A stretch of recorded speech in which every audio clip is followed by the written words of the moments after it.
She said some of us separate. Okay. That sounds like a fun thing.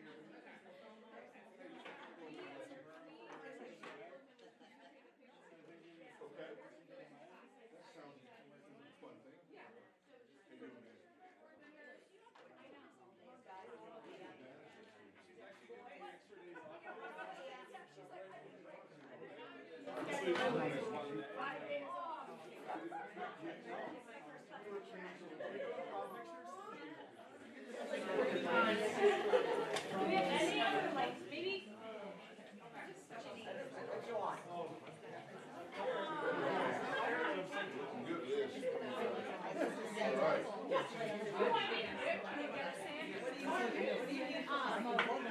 I didn't get it. Are you just trying to say nice? Where are those lights when we need them? It seems like a lot of private. Are you just trying to be nice? I mean, I do. Everybody? Come on, get on there quick.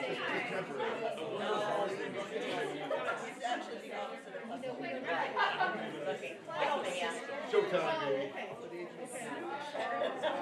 Yeah.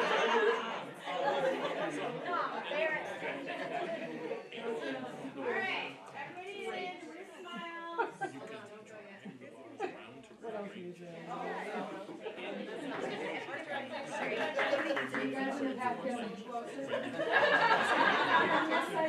Is this accurate?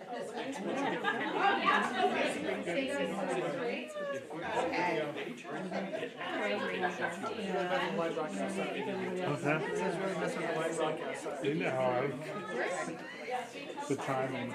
Rebels. I did just hit it, but I wouldn't want to.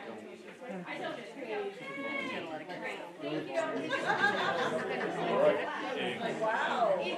Hello.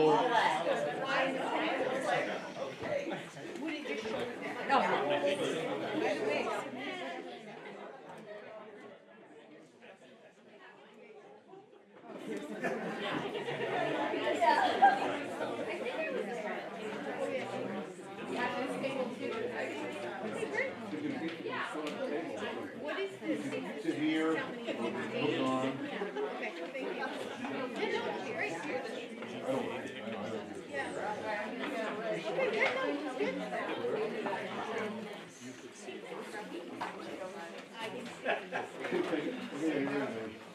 Yeah, no problem. Is this just gonna be for admin?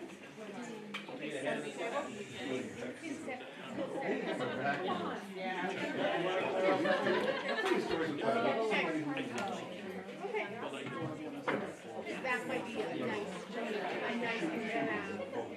If they can get all the information. Oh, was it? Everybody knows stuff though, right?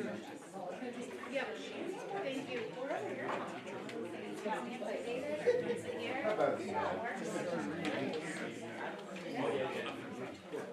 okay.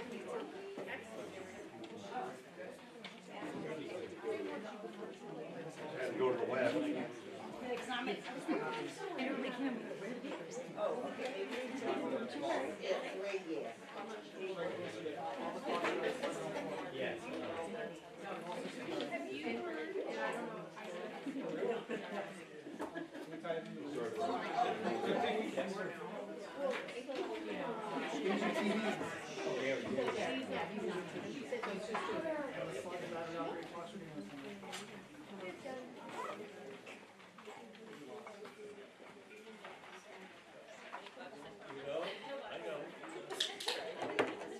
Your dad over at church. What was that? Your dad over at Nesbitt. Yeah, I think so. I haven't seen him today.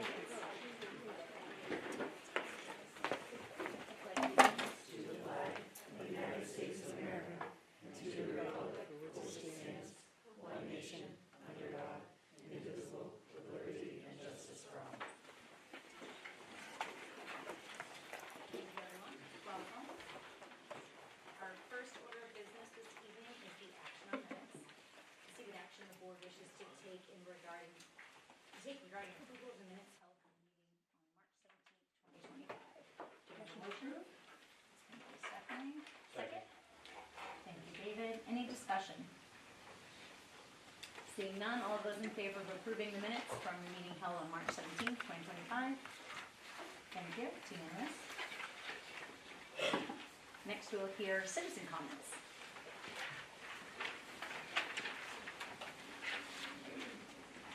Hello, my name is Nico Mercy Gray, and I'm a resident of Greenwood. My name is Madeline Cooley, and I'm also a resident of Greenwood. Tonight, we would like to share our appreciation for your diligence, commitment, and support as our SAD 44 board members. We did some research and conducted several interviews with some of your fellow members. They told us about some of the work that goes on behind the scenes of being on the board. We learned how much thought and time you guys have put into our education. We had no idea how much of your energy goes into helping all of our students. Madeline and I decided to share how much work you do because most people do not comprehend it. We hope that everyone can realize how much of you all truly care about our school system and making sure kids have lots of opportunities. We interviewed Levi Brown because he used to be our principal when we were in kindergarten. We thought he would have a good perspective since he's worked in SAD 44 for a while and is now on the board. Aaron Cooley has been on the board for 6 years and is currently chairman. Being chairman of the board is probably one of the hardest jobs and it requires a lot of commitment. Her dedication guides the board in a very positive way.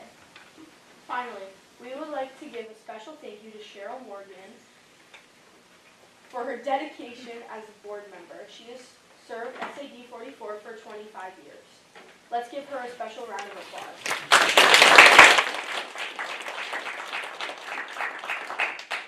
Now let's give a round of applause to all the hardworking and dedicated board members.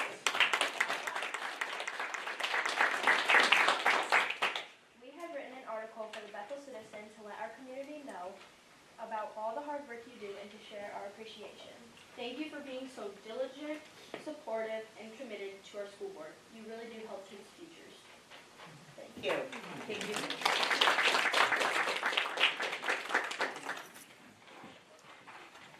Is there anyone else here from the public that would like to speak this evening? Seeing none, we will move on to board member comments. Are there any board members that would like to share tonight? Amy? I just wanted to thank the Finance Committee. I was able to attend some of your meetings, which weren't some of the longer ones apparently. But thank you for all your dedication. They do meet weekly and it really, thank you for taking the time to do it. I know it takes away from your own families and it is appreciated. Scott? Yeah, I just wanted to say that I'm going to run for re-election. Term's up this June, and I filed paperwork. Spurred on last December at one of our meetings, policy committee, I think, we had a spirited discussion about things, and I was asked, why am I even on the board? Thought about that one afterwards, and I said, you know what, I need to run for re-election, so that's where I am. Mark and I are up, not sure if we have competition or not. I don't know. Doesn't matter. I don't think so. But I'm gonna answer that question why I'm on the board. I'm gonna probably issue some kind of a public statement, like a campaign message, and that's it. And I wanted to say that, and thank you very much. Thank you, Scott. Any other board member comments? Stephanie? I will second the obligated to the Finance Committee for all the time I put into it preliminary. I only went to one, but even the one, so many hard decisions. And I also want to thank the PR class, that also came to read the newspaper article. And having a student voice is really important for our work too, so thank you. I just wanted to tell everyone that I'm going to be running for the selectman of the town of Newry. So whether I get that or not, if not, I'll be back on the board for my last year next year. Any other board member comments? I'll give an update on the current junior and seniors that are in Greece and Italy currently. They are having the time of their lives. I assume my son doesn't actually send any. Anyway, I'm hearing it from other students and parents, and it sounds like everyone's having a great time. But he is a alive. I have confirmed he's definitely alive. I have seen pictures from other people, and but sounds like they're having the best time ever. They are currently on a ferry going over to Italy, and they sleep on the ferry overnight, and will wake up in Italy tomorrow and head over to Florence. So, yeah, they're having a great time. They had some pretty amazing chaperones that went with them, so they are definitely living their best lives over there. Any other board member comments? Seeing none, we'll move on to the chairman's report. This evening, Mr. Ken Witzenholt from the Finance Committee will be presenting the FY '26 General Fund and Adult Education budgets. If you have any clarifying questions throughout the presentation, please ask. Otherwise, we'll wait for our discussion and vote until a little bit later in the meeting. And with that said, I wanted to thank the Finance Committee as well for all the time spent on budgets and negotiations over the past months. It's been some hard work, and your dedication is very much appreciated. And thank you to the board members that were able to make it out to the committee meetings. This was a welcome change from past years, and it was beneficial to the board, or to the Finance Committee, very much so. So we appreciate you guys coming. And lastly, if approved, our last agenda item will be an executive session to discuss TEA negotiations. At that point in time, anyone who's not on the board will need to leave the room, but we can have you back once we return to open session, which will only be to adjourn. And that concludes the chairman's report. Thank you. Next, we will go over upcoming committee and board meetings. The next SAD 44 board meeting will be Monday, May 5th at 6:30 p.m. here in Telstar Library. The Education Committee will meet Thursday, May 8th at 3 p.m. in the Norway Savings Bank Conference Room. Finance and Negotiations will be meeting Tuesday, May 20th at 5:30 in the Superintendent's Office. Facilities and Personnel will be meeting Monday, May 5th at 5:15 over at Woodstock Elementary for a facilities tour, and they'll reconvene here at Telstar in room 131 after. The Policy Committee meets next on Monday, April 28th at 10 a.m. in room 131 here in Telstar, and the Region 9 Cooperative Board will meet next on Wednesday, May 7th at 6 p.m. at the Region 9 School of Applied Technology. Moving on to committee reports, reporting to the Education Committee, Ms. Kaya. So the Education Committee met last Thursday. We received an update about the changes in the graduation requirements. Is that what they were for Region 9? Am I describing those correctly? Yes. Graduation. The graduation requirements for Region 9 will be changing. I'm not sure if anything's been finalized yet. I think it goes through the Policy Committee after that, but some interesting changes that seem like they'll be beneficial to our Region 9 students. And then we also talked about extracurriculars and some of the realignments that have happened with the different sports groupings? Conferences, yes. The conferences have changed. They've realigned those, so seems like we're heading in a good direction with where we are with those as well. Thank you, Stephanie. And for the Facilities and Personnel, Mr. Kendall.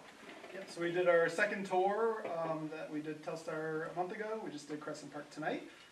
Both eye-opening experiences for some of the behind-the-scenes things that will definitely need to be addressed in the future. But I was not around during the original Crescent Park school days, so the combination of the new building, the old building, was mind-boggling of how it happened and how it's integrated. So yeah, it was a good tour so far, and we're moving on to Woodstock next month to tour around there.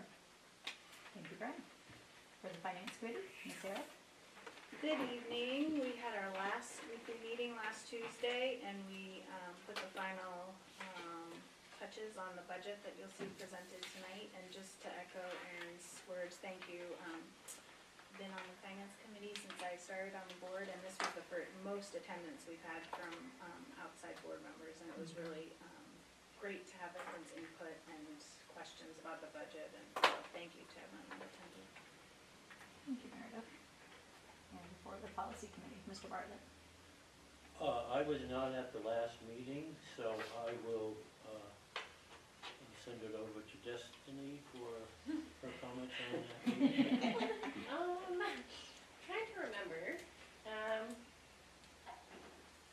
Maybe anybody in the meeting can chime in? The medication. Medication one.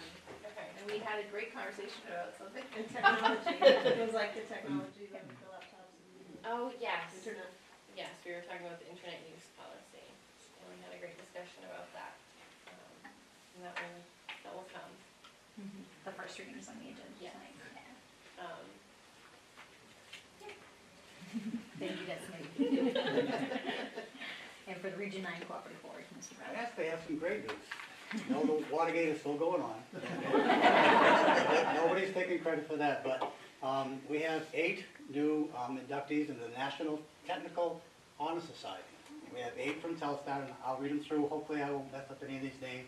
Timothy Wakefield for automotive technology, Austin Mosier for building construction, Noah Cunnington for culinary arts, Jordan Robshaw for culinary arts, Alice Ford for early childhood education, Hannah Stetson for fire science, Matt Doucette for metal trades, and Michael Early for outdoor skills and leadership.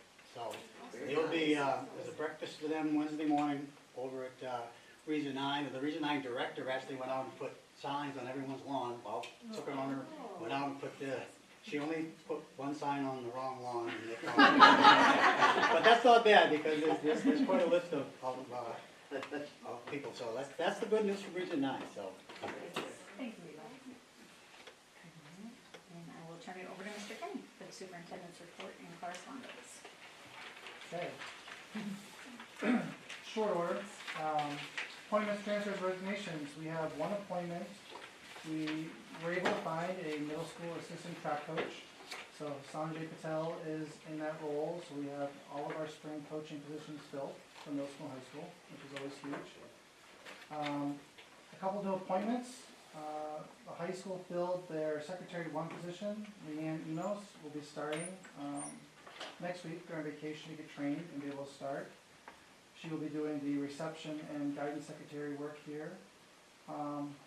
And we have 2 new custodians to add into the ranks. We have a full-time custodian at Crescent Park Elementary School, Sam Hartzell Sr., and a full-time custodian here at the Telstar Complex, Stephen Lassard. We have a 3rd candidate. We're just waiting to finish up with CHRC background check and fingerprinting, but we have a candidate for the remaining half-time position here at Telstar, and maybe by the end of the month, we'll have a full custodial staff for the first time this year. Yes. We clap. It's a big deal. It's been a long time coming. And we have 1 new ed tech, an ed tech 1 in special ed at Crescent Park Elementary School, Amy Robinson. I have accepted 3 resignations. Julie Hart, our Director of Adult and Community Education, is going to try retirement, finally, effective June 30th. Michelle Medore, Crescent Park Food Service, effective June 30th.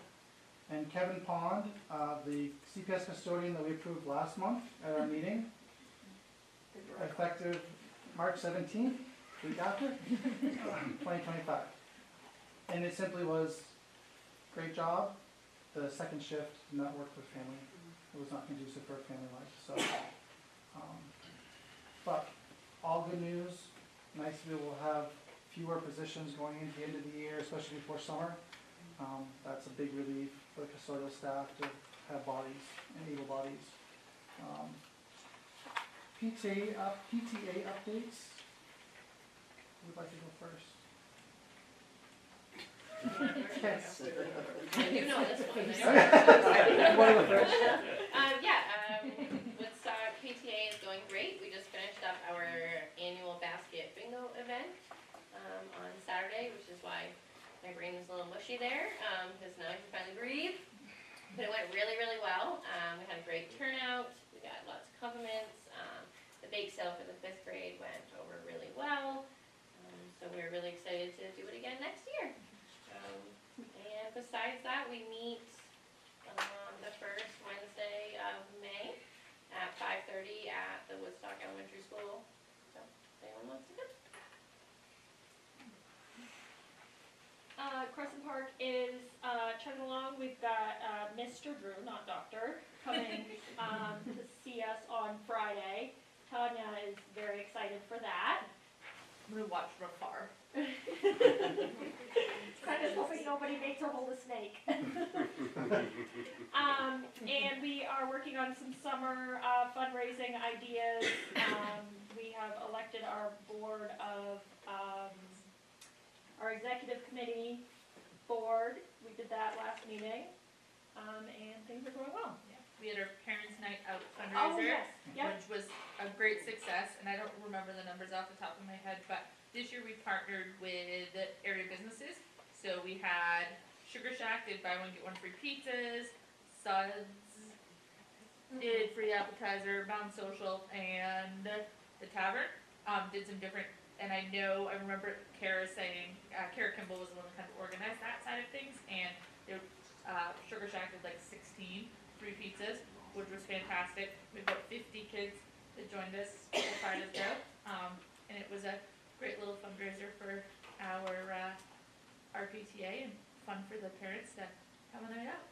It's very much appreciated. Yeah, and I do want to say thank you to that, because it is a PTA event, but it's really the staff that does the event, and my kids had a great time, so we appreciate the staff for doing that. And Ms. Miller was coming, she didn't send a rep because she was going to be present, but she's not here, so is anyone who can pitch in for Chelsea? Sure. Thank you. Our PTA met, when did we meet? Last week. Last Tuesday, and small but mighty. We've got the Rebel Gear store opened up and will be till just after, right before we come back from April break. So sort of sharing out if you want to show your Rebel pride, and we'll be extending that invite to 5th grade parents. Makes a great gift for those rising rebels. Another just sort of big exciting thing is they'll be hosting May 2nd at Modern Barn a trivia night. So that should be a lot of fun. It is closed to the public, so it's like a private event for anybody who wants to come for trivia night. Should be a good time. I do not know the times on that. May 2nd? Yes. So that should be a lot of fun. Additionally, we just wrapped up, today was our last after-school movie that we offer up to, mostly it's middle school students who attend, but high school students are welcome too. And so the PTA fees for the license for that. And then we had our sophomore class that did concessions. And it's just a nice, the kids, they really do appreciate, we kind of show, today was Goonies. You can't leave middle school without having Goonies. And they take care of the place, they clean up beautifully, they're well behaved, and they just love, it's our private theater. So they have a good time with that, and that's many thanks to the PTA for just offering something after school for those who, can't drive or go anywhere. And it's, trivia night is May 2nd at Modern Barn. Doors open at 6 p.m.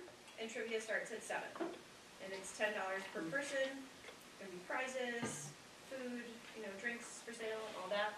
Should be a really good time. Thank you. Sure. Now, a few updates. Our affinity lighting project, I emailed the board last month and said we had put the project on pause while waiting for clarification from Drummond Woodsum about process.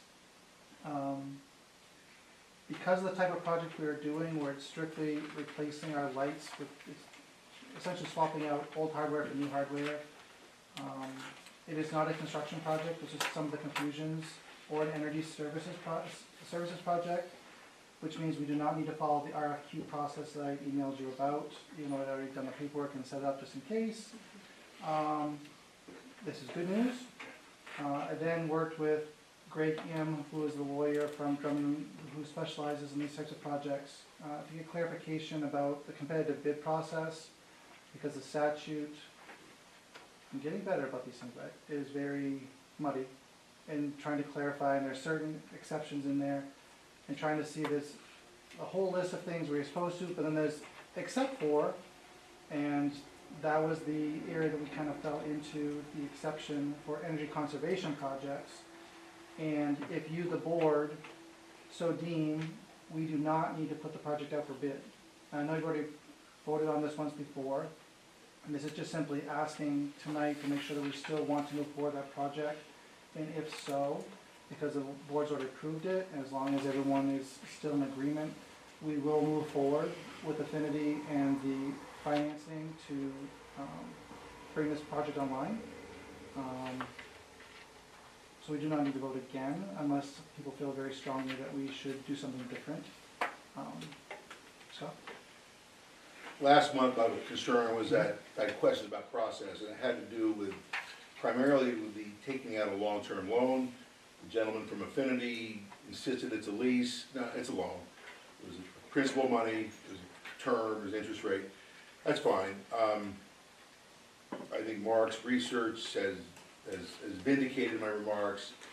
We move forward now, we're one team, and the project has to be done. We gotta borrow money.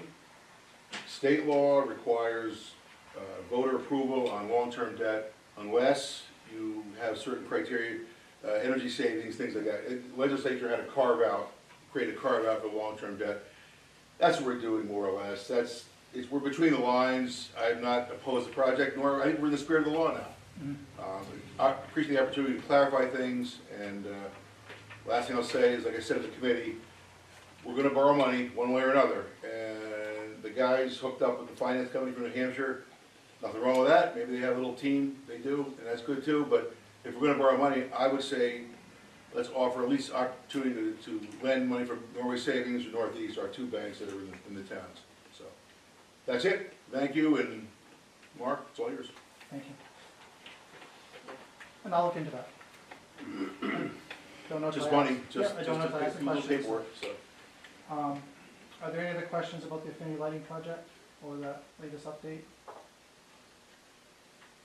I assume we're in agreement to continue moving forward. Okay, thank you. The next update is about our Andover agreement. As I said before, we are at the end of our 10-year agreement with Andover from when they left the district. We have a principal agreement pretty much drawn up. It mimics the Upton and Gilead ones we currently have. The one hang-up comes around transportation. We talked about this in the facilities committee, but this is something for the whole board. I'm looking for your feelings and directions on how to proceed. Andover would like us to help out with transportation and meet their bus at the end of the Andover line, which essentially, we talked about that, really there's no place in Route 5 to meet up, so it'd be the Hanover Town Office or in Newry at the Grange Hall would be the two options. Both incur potential extension of the bus day for the Newry kids. If they go all the way to the Hanover Town Office, it's 20 minutes extra. The bus has to run. And there's a question in the afternoon if there's enough seats on the bus, on the Newry bus, to have all the Andover kids and the 12 Hanover kids that currently are picked up. It will be an incurred expense, the district that we would look to pass on, because that is one of our ride source buses we already pay for that route. The other piece that comes into this is in doing some research on all of this and learning, Andover was, when they were part of the district, always had an agreement and picked up the Hanover kids. And they continue to do so in the last 10 years because they continued the same agreement we had in place. But technically, Hanover is part of RSU 10. RSU 10 bills Hanover for transportation costs on the other side of Rumford Point to Rumford, but not on this side. So the kids that choose to come to 44 were not being billed for transportation. We were actually sending a bill to RSU 10 for it as the district, because the practice had never been changed, for lack of better terms. So trying to figure out what your feelings are, the committee has shared their feelings of, as a board, do we want to extend transportation and cost and time to our Newry kids? Do we want to pick up the Andover kids and continue to pick up the Hanover kids? Or, as in other tuitioning situations, the tuitioning schools are on their own for transportation and have to figure things out. And I just need to be able to convey that with Hanover and Andover so they can make their decisions as to how to budget for these things. Ride Sources also reached out to Andover to try and see if they could offer any kind of options for transportation in their right. If the Andover bus was to meet the Nuri bus in Nuri at the Grange Hall, they have to be there around 7:05. That's when the bus comes through in the morning, and in the afternoon, we figure out the time. So they would have to adjust on their end and have to figure out if they want to agree to that or not.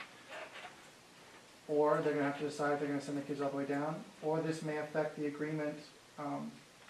They have to make a decision, but I have to be able to just share what our stance is.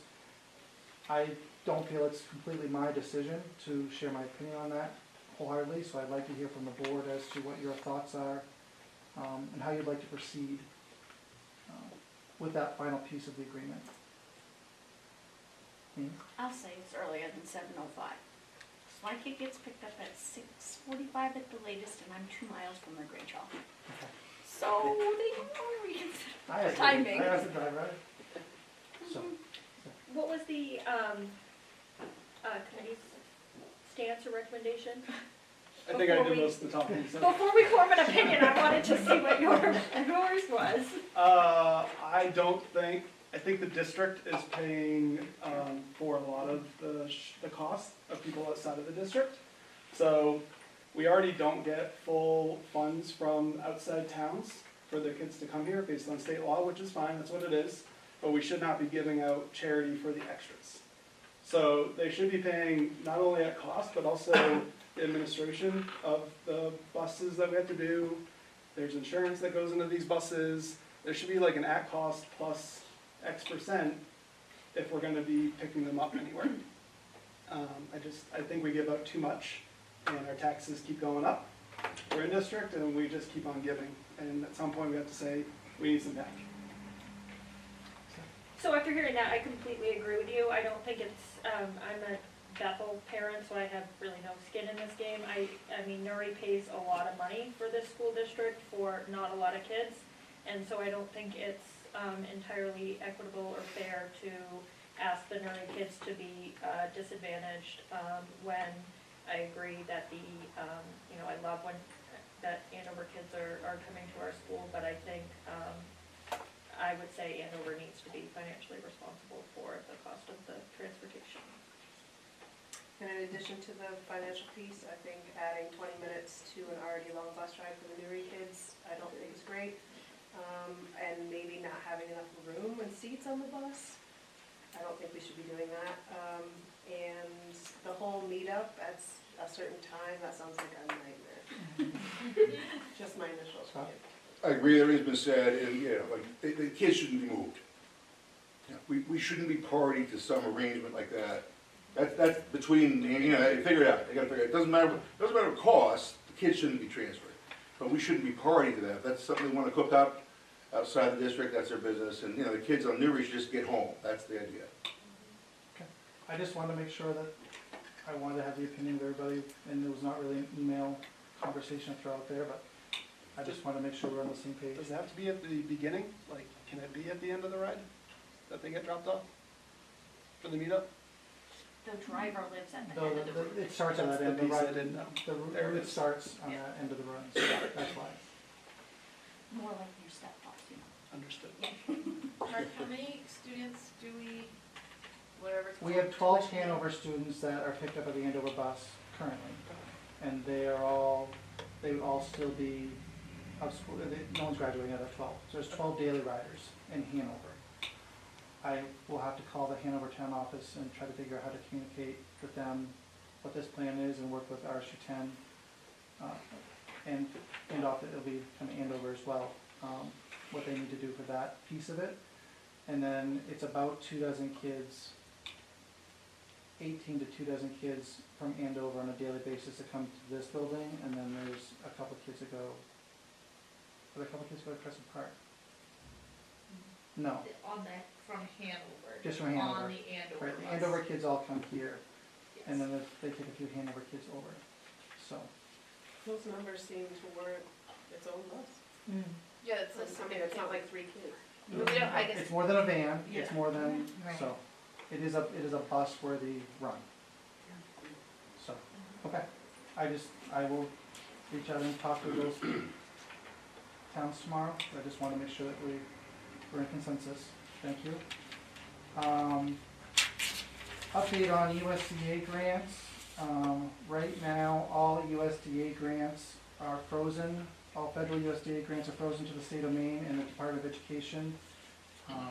Right now, this is affecting our RUS grant, the technology grant, which was going to fund our grades 5 through 8 iPads and the iPad transition, technology transition. So we're still waiting to hear if that is going to happen or not, and when, the timeline of that's going to happen, and what that effect will be as far as having the technology ready for fall in students' hands. It also somehow is affecting our Homeland Security grant that we were doing for this building, for the entryways, security doors, vape detectors, and other projects we had lined up. So that is all on pause as well. Currently, as far as our district, it's not affecting our food service. And Mr. Kimball and I are working on the state requirement for the CEP project, the program that the state wants us to do, where we have to go back and reevaluate all of our free and reduced students and are economically disadvantaged, because the federal government has changed their threshold as to what percentage they will reimburse the state at, and dropped it from 40% down to 25%, which means more kids will qualify for federal reimbursement, which means the state will have to pay less. It does not change the fact that we will still have 100% of our kids receiving free breakfast and lunch. It just shifts the pot from federal to state and back and forth. So we have until the end of June to get that piece done and back into the state. So we'll work on that after vacation. Next update, some of you may have seen or may not have seen in the news recently, there's been a lot about Title VI and Title IX on the national news and online. There's a disagreement between President Trump, the U.S. Department of Education, and Governor Mills. Around both of these titles, there are funds incurred with both of them. Title VI is a Civil Rights Act that was adopted in 1964, stating that no person in the United States shall, on the grounds of race, color, or national origin, be excluded from or participating in, be denied the benefits of, or subjected to discrimination under any program or activity receiving federal financial assistance. This was all stemmed from a court case dealing with Harvard University and practices that they had in place where certain ethnic groups were given priority over others to try and bring diversity into the school. They were deemed to be in violation. But because of that, in the beginning of April, all school systems in the country and in our state were sent a request for certification, essentially signing a contract with the U.S. Department of Education to, and we have to return it to the state of Maine, to say that we are pledging compliance with Title VI. Currently, the Maine Department of Education has told districts not to sign this and not to return the forms based on the argument that federal mandates do not take precedence over state laws. And right now, the original deadline to do so, we were given 10 days. That expired last Thursday. Last Wednesday, the U.S. Department of Education put an extension out until April 24th to give all states a chance to be in compliance and turn things in. We have been told to wait for guidance from the Department of Education as to how this proceeds. Potentially, consequences for not signing this means that the U.S. Department of Education would withhold any Title VI monies that we will be privy to. I have the agreement here in the binder. It's printed and waiting. It is unclear as to if we are signing it, where we actually send it back to, who's actually collecting this and who's responsible for it, even at the state level. But it's here, and I'm just waiting for guidance as to following it or not. Our Title VI monies are pretty minimal, and everything in the state of Maine, right, is following the Maine Human Rights Act, which is our version of the Civil Rights Act in the state of Maine. We as public school entities are tasked to follow state laws. First and foremost, the Department of Education and public schools follow those state laws here, and with guidance from the federal. the federal does not overturn state law. I had to go back and do a lot of civics work and trying to understand all of this. There was also a change put out to Title IX, which primarily is focused right now around athletics, and asked President Biden to put in a new change in 2024 and had changes in adoptions. President Trump put out an executive order to revert everything back to 2020 status. That is a federal, not a state mandate, so that is something that individual districts have to comply with. We did not make the change to the 2024 regs. We were following the 2020 regs, so we did not have any policies or procedures to change and adapt or adjust to. So that was one less thing that we had to change.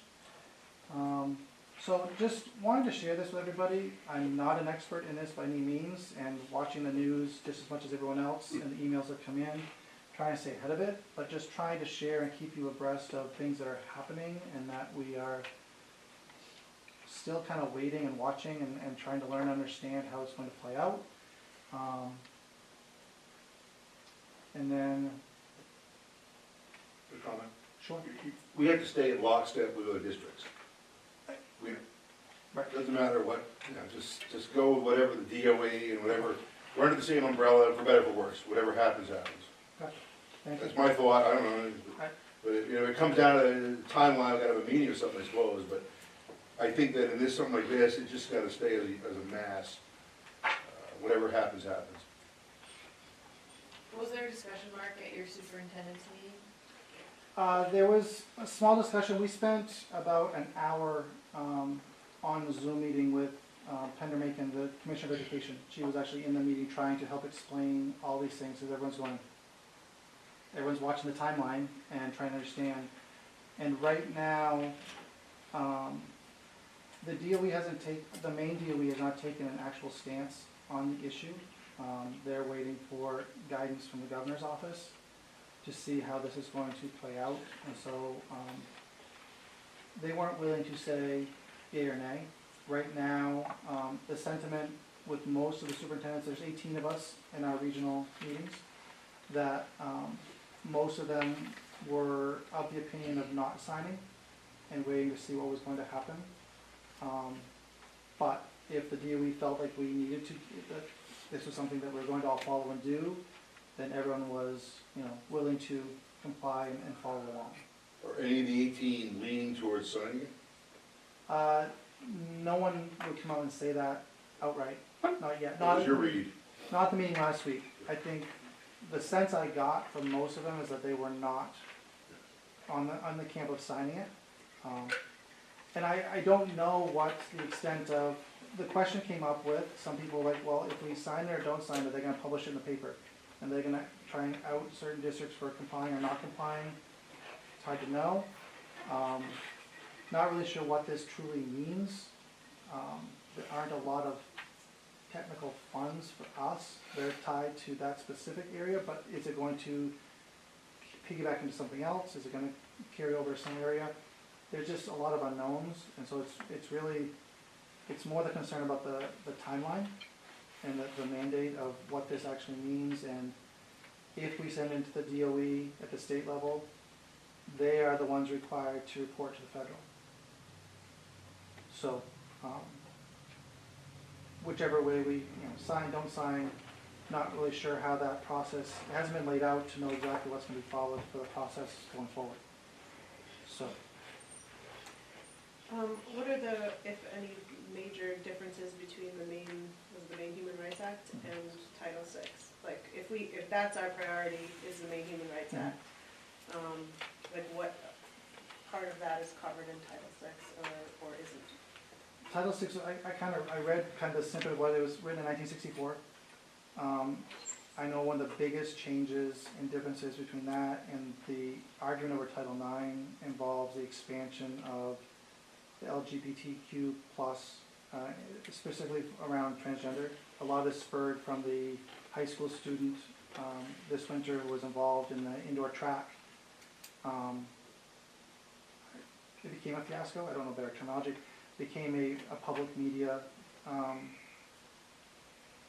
spotlight that brought attention. It really seems to be focusing around that, for the most part, that it didn't exist in the other one, and does, in our main Human Rights Act, which was updated recently, is much more encompassing, and it's actually much more detailed. It's very, quite specific and quite, it's very step by step listing out things, what is and is not included and how it's supposed to play out. But that's, So our obligation is to that first.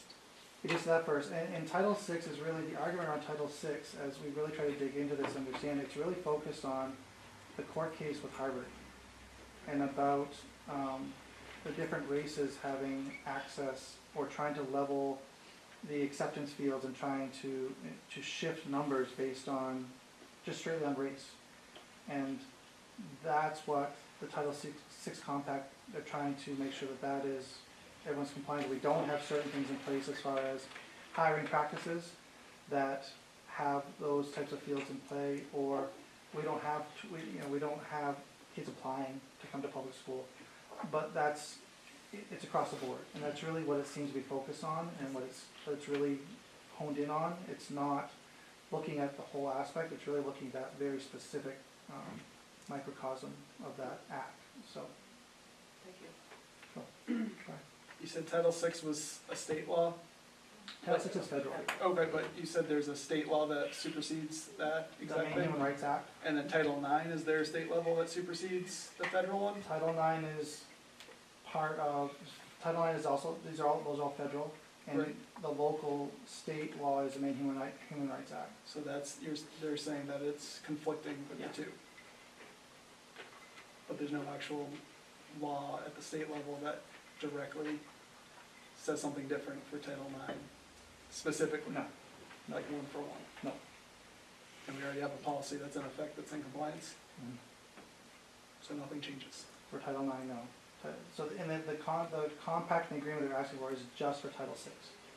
Okay. It's very nothing to specific do- just for Title VI. Okay, I thought there was two different ones. There are two different ones as part of this, but what they're asking for everyone to sign off on is Title VI specifically.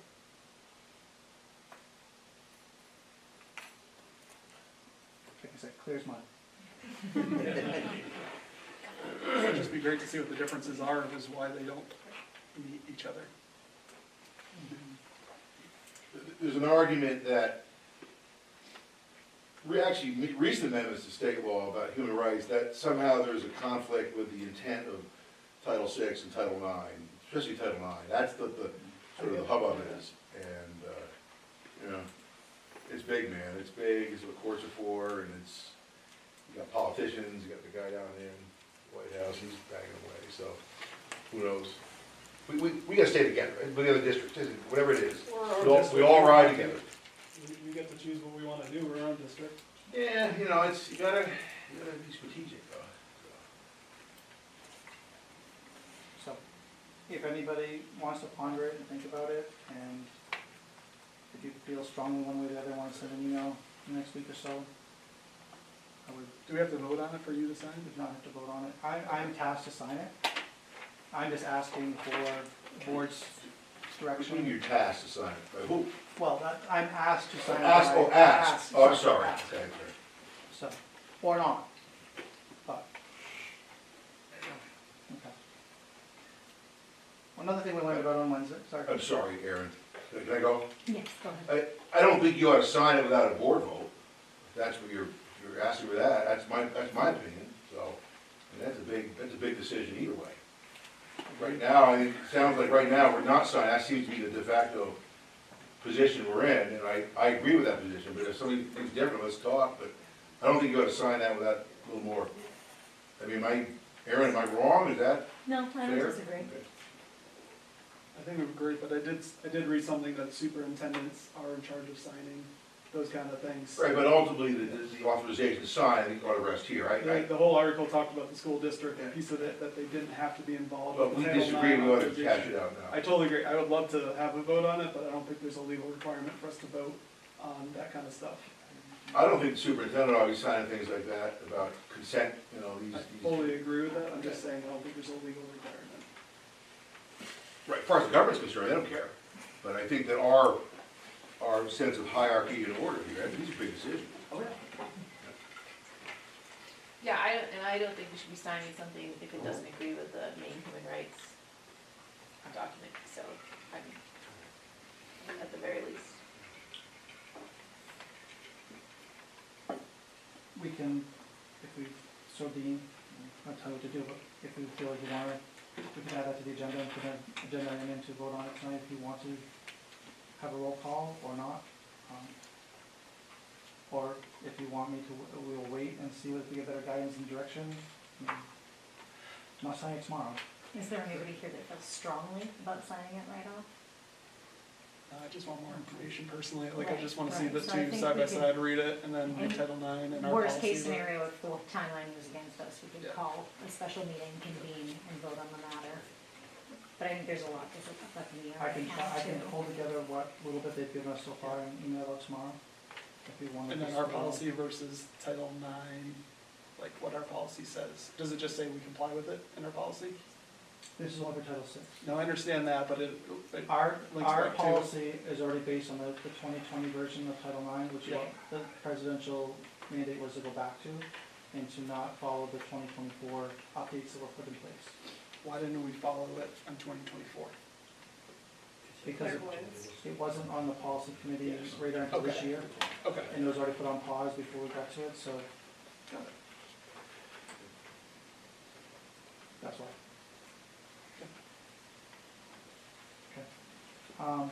Another thing we learned about last Wednesday was there's a new people's veto petition going around the state.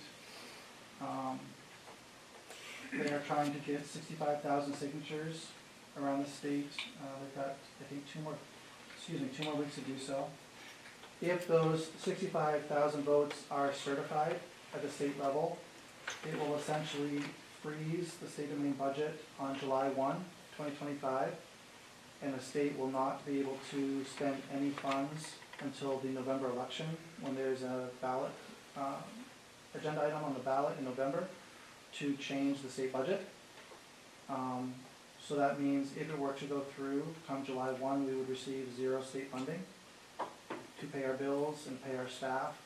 We would have to function on local entitlement money only. The catch of that is, if we're not getting any money, the towns aren't getting their money either to then pay their bill. That would affect hospitals, affect anything that gets state aid coming in, and it would go from July to November. Hadn't heard about it, but the commissioner shared it, and one of the superintendents up in Farmington shared that they had people in their area signing it because they're upset about the budget process at the state level.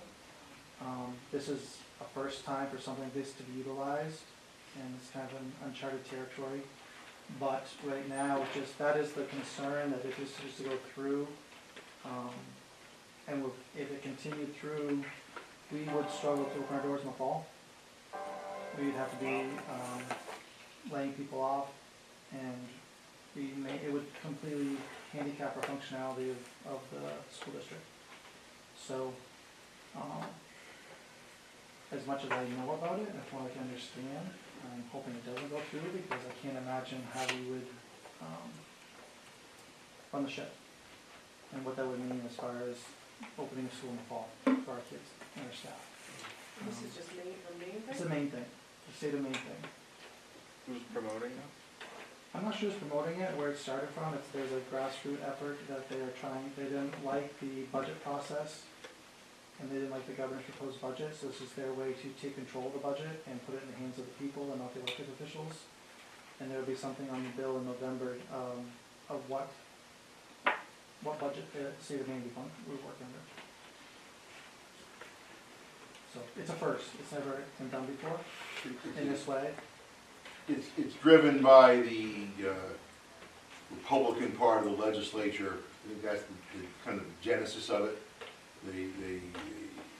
That's my understanding, and things that Mark is saying are true. There may be some mitigation if the referendum is approved and ends up on the November ballot. It puts the whole state budget scheme into kind of a limbo thing, which is big. It's a big deal.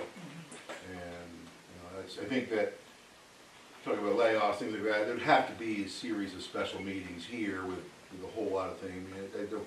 I think it's a little premature to predict gloom and doom, but I certainly think it would be a very tenuous time and very interesting, uncharted water. So, that's my take on it, and again, I just thank you for the opportunity. Have you heard any whispers about where they're at for signature numbers? No. Have not. So they're collecting and then they have to get everything certified to see if they're valid voters. So just sort of waiting to see if they're gonna make the deadline or not, and if they don't, it's not an issue, we don't have to deal with it. So, I know, so many good things to share tonight. Let me get the budget. Save the best for last. One more thing, then we have budget time. So again, on Wednesday, we had a presentation from Maine School Management. They have partnered with, The Guardian, insurance company, to offer a private paid family medical leave plan. Currently, the state of Maine has passed, as of January 1st, the new paid family medical leave for all employers in the state of Maine. Right now, all ASCME employees and administrators are paying into this, and come July 1st, all of the TEA employees who are paying into this, they were grandfathered through and because they were under contract. And once their contract expires, they too will partake in it. It took an extra 3 months to get any kind of private plan approval through the regulations, but there is one now in place. Essentially, we would go with Maine School Management and the Guardian, which is an insurance company, versus paying into the state plan. And the Guardian and Maine School Management will be tasked for management and overseeing of the whole plan, and then paying things out. Long story short, it is a cheaper option for the district and for employees to go with the private plan, because not only is it slightly cheaper, it's locked into a 3-year fixed rate. And right now the state is only locked into a 1-year fixed rate, and not knowing how that will play out. If this were to stay in place, it'd be a savings for the district and for the employees if we go with the private plan. If we go with the private plan, we also have the backing of Maine School Management to do any lobbying or any kind of adjusting for all the districts who enter into this together. Versus right now, if we stay with our current plan with the state, it's a 1-to-1. We have to do all the corresponding with the state and take care of our own individual district needs. Right now, what the law states is that 1% of everyone's salary gets paid into this plan. We have a split where it's 0.5% for the district and 0.5% for the employees. That is something we've done in all the contracts. That is something that all the districts around us collectively went into an agreement with, that we were all doing the same thing.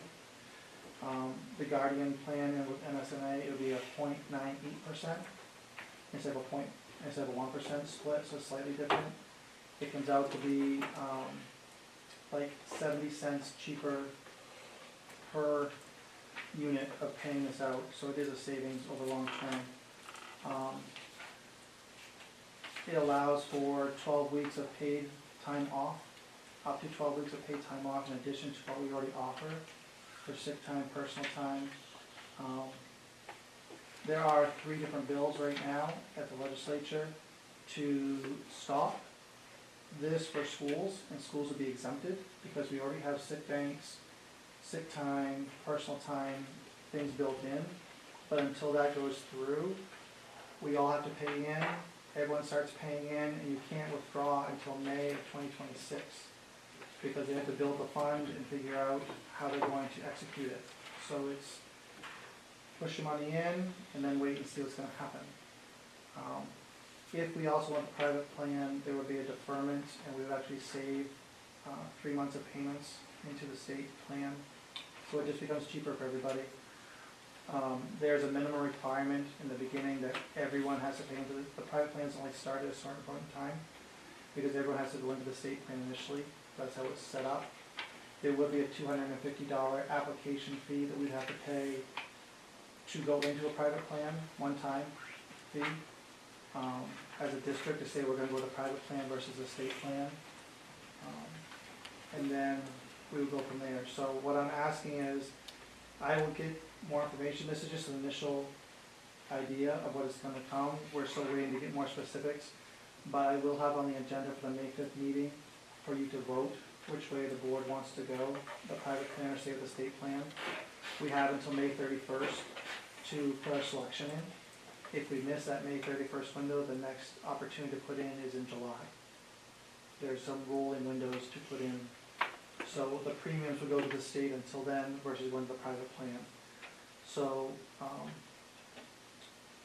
what I saw in our webinar that we had the other day, personally, to me, it seems like the better plan to go to private than the state.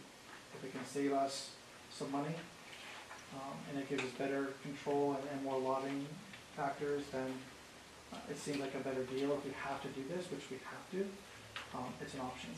Who was the presentation by that? It was MSMA and the Guardian, the insurance company themselves were on it was a statewide presentation. And so they are sending us the slides so that I can share them out with everybody so you can see the slideshow presentation and statistics, which trying to write notes was not conducive. MSMA is They're kind of they're hosting it is through them. They offer different competitive plans with workers' comp, with insurance, and with different pieces that districts can opt into or not, or go on their own. So it's just one more offering that they're putting out there. It is optional, but it's something that they do on a regular basis for many things for districts. And so this is something that they are now offering. They finally got clearance to offer it. They were trying to when it first came out back for January, but it's taken this long to get approval. Yeah. I would want more information on the Guardian and who they are and, you know, whether they're a startup company that just got together and said, hey, let's do this, or if they've been around for a while. They already do it in multiple states across the country. Maine is the, I'm gonna get this wrong, either the 7th or 9th state to come on board with a plan like this at the state level. They've already been doing it in other states for many years, and so this is just adding on to Maine is one of 4 additional states that just started this paid family medical leave plan at the state level. They're modeling a lot of this after the state of Massachusetts, who's had it for a few years. And so just trying to see that. So it's a very established insurance company. They've been doing this particular process for a while, but I can get that. It's all in the slideshow, the slide decks, to help. So that was the biggest thing. We'll just wait for that email to come through, and then I can share the information out. All right. What happens to the funds that they already paid into to the state? So everybody has to put in initial funds into the state. Yep. And then if at point, as we don't know, if the legislation goes through and the schools become exempt, we have to put in, it's quarterly payments. So we've only done a quarter so far. And so we're trying to get a plan in place before the next quarter, which will be in July, pass through the wind. The first quarter, everybody has to put in regardless, and then we'll see how it plays out from there. But we still have access to the funds. But if we switch to the Guardian plan, the state funds are the states, like there's no access to the employees if they go on FMLA to access some of that they paid into. No, they would have to, so the Guardian would they'd be working with the state, it's just who pays for it. So they aren't gonna lose their funds. Okay. It's just where the money's funneled to first, and then where they get the payments from. So essentially, we would be paying the Guardian would be paying the state, our portion. It's not insurance, like they're not doing an insurance thing that the state is saying they're good to do. They're just managing it so it doesn't talk to the state. They're just managing a different option. Got it. So it sounds like there's no difference in benefits for the employees based on which option we choose. The benefits will be set by the state. It's Okay. just who's managing the funds. They become a middleman, essentially, to manage the funds, and, so. I'd like, if you can, idea of like how much money is actually saved, because I think it'd be like 200% should be like 100% per each employer and employee in that scenario, and I'm curious if it actually like, what it adds up to. Over Like, are we time? talking about like a few $100s, or are we talking about like thousands of dollars? Because, you know, I mean, we are a public school, and I'm curious, like, Well, the exempt part, I think, is a different discussion and is interesting because, you know, if we're exempt, it also means that our employees wouldn't have access to getting paid if and when they had to take extended leave, right? Right, they would So- fall under the federal family medical leave where they have the time. Yeah, but they don't what you pay. get paid. So I mean, I think that's, I don't know how often anyone in our district does go on extended leave due to that. I mean, I know they have some paid time, but, Mhm. you know, it would mean that employees, if we do become exempt, then also wouldn't have access to something like that. The If additional when- weeks of 12 weeks of paid time, Paid they'd time, use yeah. their time they built up, and they'd have extended time. It's also to hold the family position. leave, it also is paid leave when you have a baby. I mean, it's like, you know, it's important actually too, so I think it's interesting to, The reason why they talked about for schools is because we have so many options for time, but it's also the hardship it creates if you have a teacher or a staff member who's going to be out for, because it'd be more than 12 weeks of time, then you have an educational impact to the classroom and the students and coworkers of what they're trying to pick up. Is the concern, if they tack that on to the time they already have, are people gonna be out more than they're in, and what does that look like for, the educating of our kids and the staff to pick up? And can you find anybody to fill that role, and, or do you have a revolving door of, you know, the sub-train coming through, and what does that look like? I think that's the bigger concern on our administrative level, of what does the impact of this potentially have, and how much time, and there are instances where it's warranted, but we feel there are things in place to help with some of those. This just adds another layer on that. It seems like an endless potential for people to be out, and that's concerning. All right. I'd like to understand how they actually make money off of it, if there's a set amount we're supposed to pay into. I don't know if that was covered, like how the Guardian What's makes their money off of it. cut? Yeah, like how do they make money off of it, where there's a set percent they're supposed to put in, and the state's just allowing them to take less from us? Like how is there a savings if there's a mandate that's supposed to be percent? So I don't understand that piece, I'd like to know that answer. Okay. What's it's not a What's the charity. catch? Or where's the catch? Yeah. So, okay. Well, that includes the updates portion of the superintendent's report.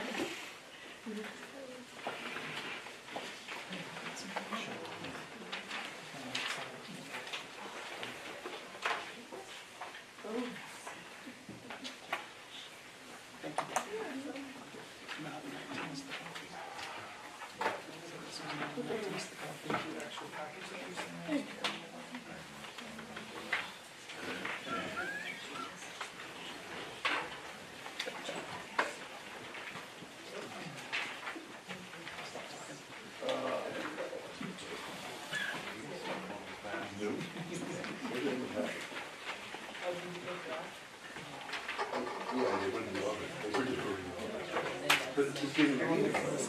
Yes.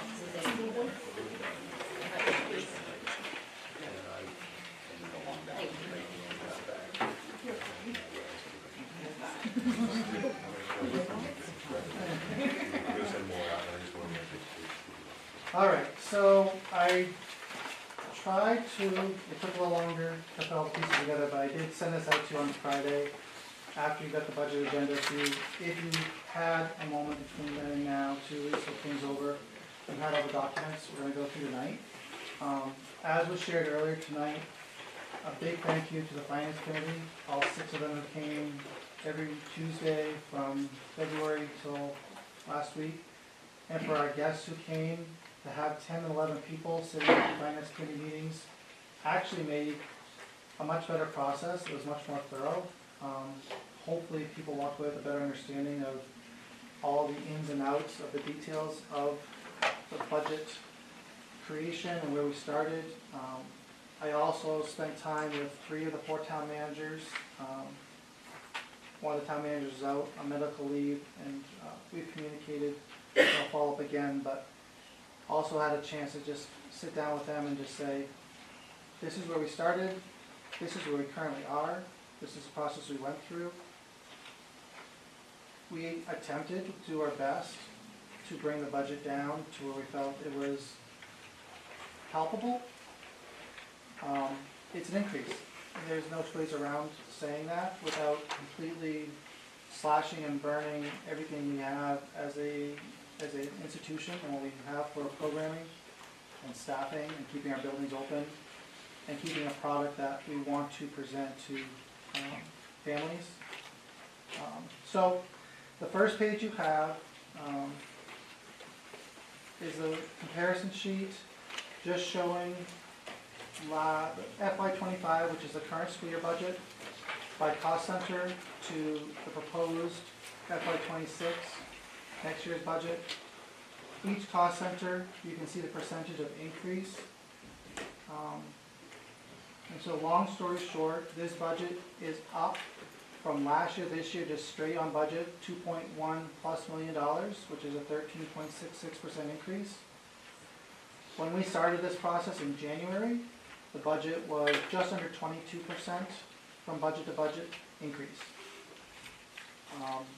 So we worked really hard to get the budget down to a 13.6% straight budget to budget. And we're just talking what we had in this year's budget and what we're spending to the requests that came in for next year's budget and what we're spending. So as you can see, there are the biggest jumps come in special ed, in voc ed, which is our Region 9 programming, and in buildings and grounds. Buildings and grounds is about half of what it originally started out as, and we knew we couldn't put everything in, but we also, with a lot of input and a lot of hard work, are trying to make sure that we are maintaining what we have. We are not going to be in line for a new building in the next 20 years at the earliest. We have to maintain what we have. We do not want to get in a situation where we cannot afford to keep our buildings open and have to shuffle. So it's really important to be mindful of not stopping the process and the progress, but we did have to cut things back. When maybe we had 3 classrooms in a building to replace carpets and go to linoleum, maybe we're doing 1 or 2. Maybe we're painting 4 classrooms, we're going to paint 2 or 3. And there are just certain things that we will keep progress moving, but we couldn't do it all.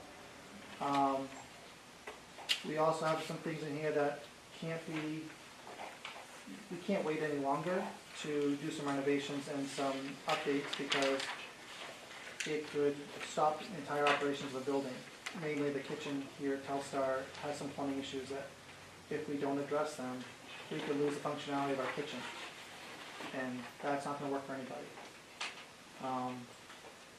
The committee went back and forth on a lot of projects on buildings and grounds, and we'll go through these individually, but the big jump too for special ed, and this was a painful one, more for Jeannie than anybody else. She hates this number.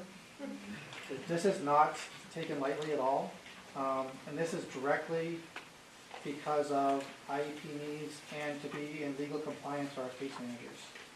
And we are going to be out of compliance if we don't do something to address it, so it is positions. The other big thing with transportation, if you see in here with transportation, it's up slightly, and that's with our continued and expanded privatization with RideSource next year and our 3-year process to potentially work into full privatization. And the Region 9 uptick is, Region 9 is always based on the previous year's enrollment. We had more kids go the last year, and so our portion increased.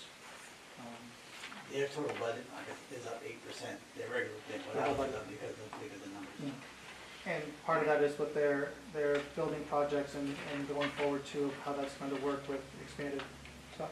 Did they ever get figured out, was there a dispute or a little bit of disagreement with the other parts of Region 9 that who pays what or how, was there something like that going on earlier in the year, Mark? As far as the allocation of the cost between the districts? They were working on with I thought that was more on the water issues. No, that's its own Yeah, thing, its own. but I thought there was something about how they calculate SAT 44's number, and you had questions. I thought you said something back months ago. Oh, part of it was trying to figure out where the math was coming, we didn't have the numbers. Right. And it was Okay, that trying to was- get the That all numbers. get straightened out? Yep, we're good now. So, the other piece, it doesn't quite show up in this sheet, but we'll get to the next sheet, actually, okay, page one, we'll move on. Page two at the top says, budget funding comparisons, a chart, looks like this, that'll teach a moment, pull up the book. Again, you can see the breakdown and the change, this goes down through cost centers, but also just the way things are broken down in the budget lines. Thankfully Deb is as good as she is and she can do these things for me quickly when things change. At the top, you'll see our 13.66% increase, which is the 2.1 million. On the next line down, good news, our state subsidy went up 234,000. That's due to our 11% increase in economically disadvantaged numbers this year across the district. And the return rate that parents were able to get the forms back to us, our percentage went up, so our funding went up a little bit. The other big increase you'll see is revenue, and that is primarily due to special ed. A lot of that comes from the sending towns outside of our 4 towns to the district and paying for the cost of their special ed needs. And so that's a big chunk. The other thing you'll see is that trying to pay down the increase to our taxpayers as much as possible, we increased the carryover for previous years to up over 1.2 million instead of 725,000. Tapping into some of our reserves so that we know that 13.6% was never going to be something we could ask for taxpayers. We're trying to get the numbers down as much as possible. That gets us down to just over $1 million increase. If you look at our required local shares and additional funding lines, line 8 is the line that I would encourage you to look at. Line 8 shows that we are just over, we started out at 2.1 million, and at the end of the day, when we take the taxpayers, is a $1.02 million increase at just 8.7%. So we get it down under 9% from our original 21 point something percent number we started at. So our number in our budget, where we're taking the taxpayers and asking for the pre-K to 12 local budget, is an 8.7% increase for local taxpayers. General increase. Within each town, that's going to be different. Underneath that, you'll see that for the first time in 5 years, we have a number in adult ed where it's been just a blank line. We have been able to use COVID money and savings in the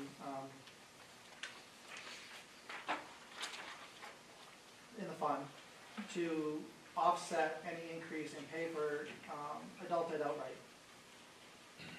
This year, we hit the bottom of that, and we got a pretty good can slapping. Right, Julie? That'd be nice. That's a nice way to put it. The state told us no more. And it actually cost us any kind of state subsidy matching because we have not been putting in any local amounts. And I will come back to that in more detail and get to the adult ed portion of the budget at the end. But even with adding in the adult ed budget, and we did offset, that is not the entire budget, we did tap into some of the reserves to pay it down a little bit.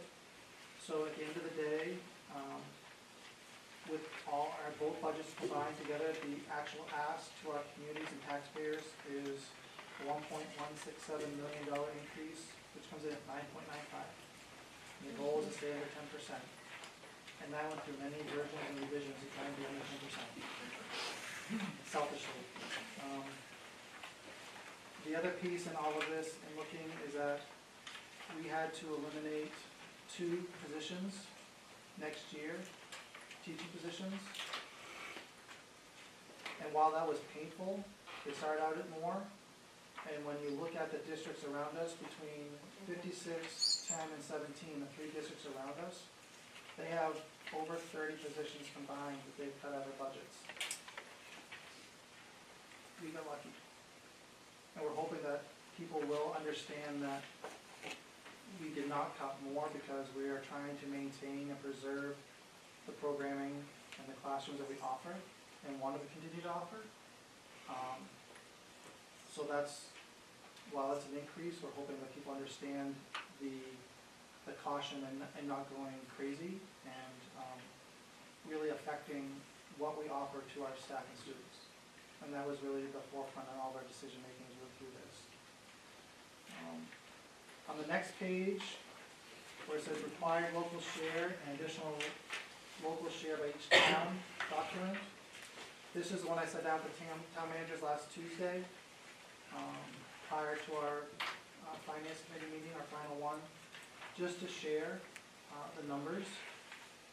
They are a great group of people to work with. Nobody likes the numbers, nobody likes the increase, but they were very gracious about the process we went through, the numbers we started at versus where we ended, and trying to understand what this means. It's now their task over the last week to try and figure out what this means to their budget, and the taxpayers of each of their towns, which is always a concern. The county budget is up 40%, our budget is up, so everything is going in the direction of costing more in general. So if you look across the top columns, you can see that it shows you the percentage and the dollar amounts for state valuation and our local funding piece of that.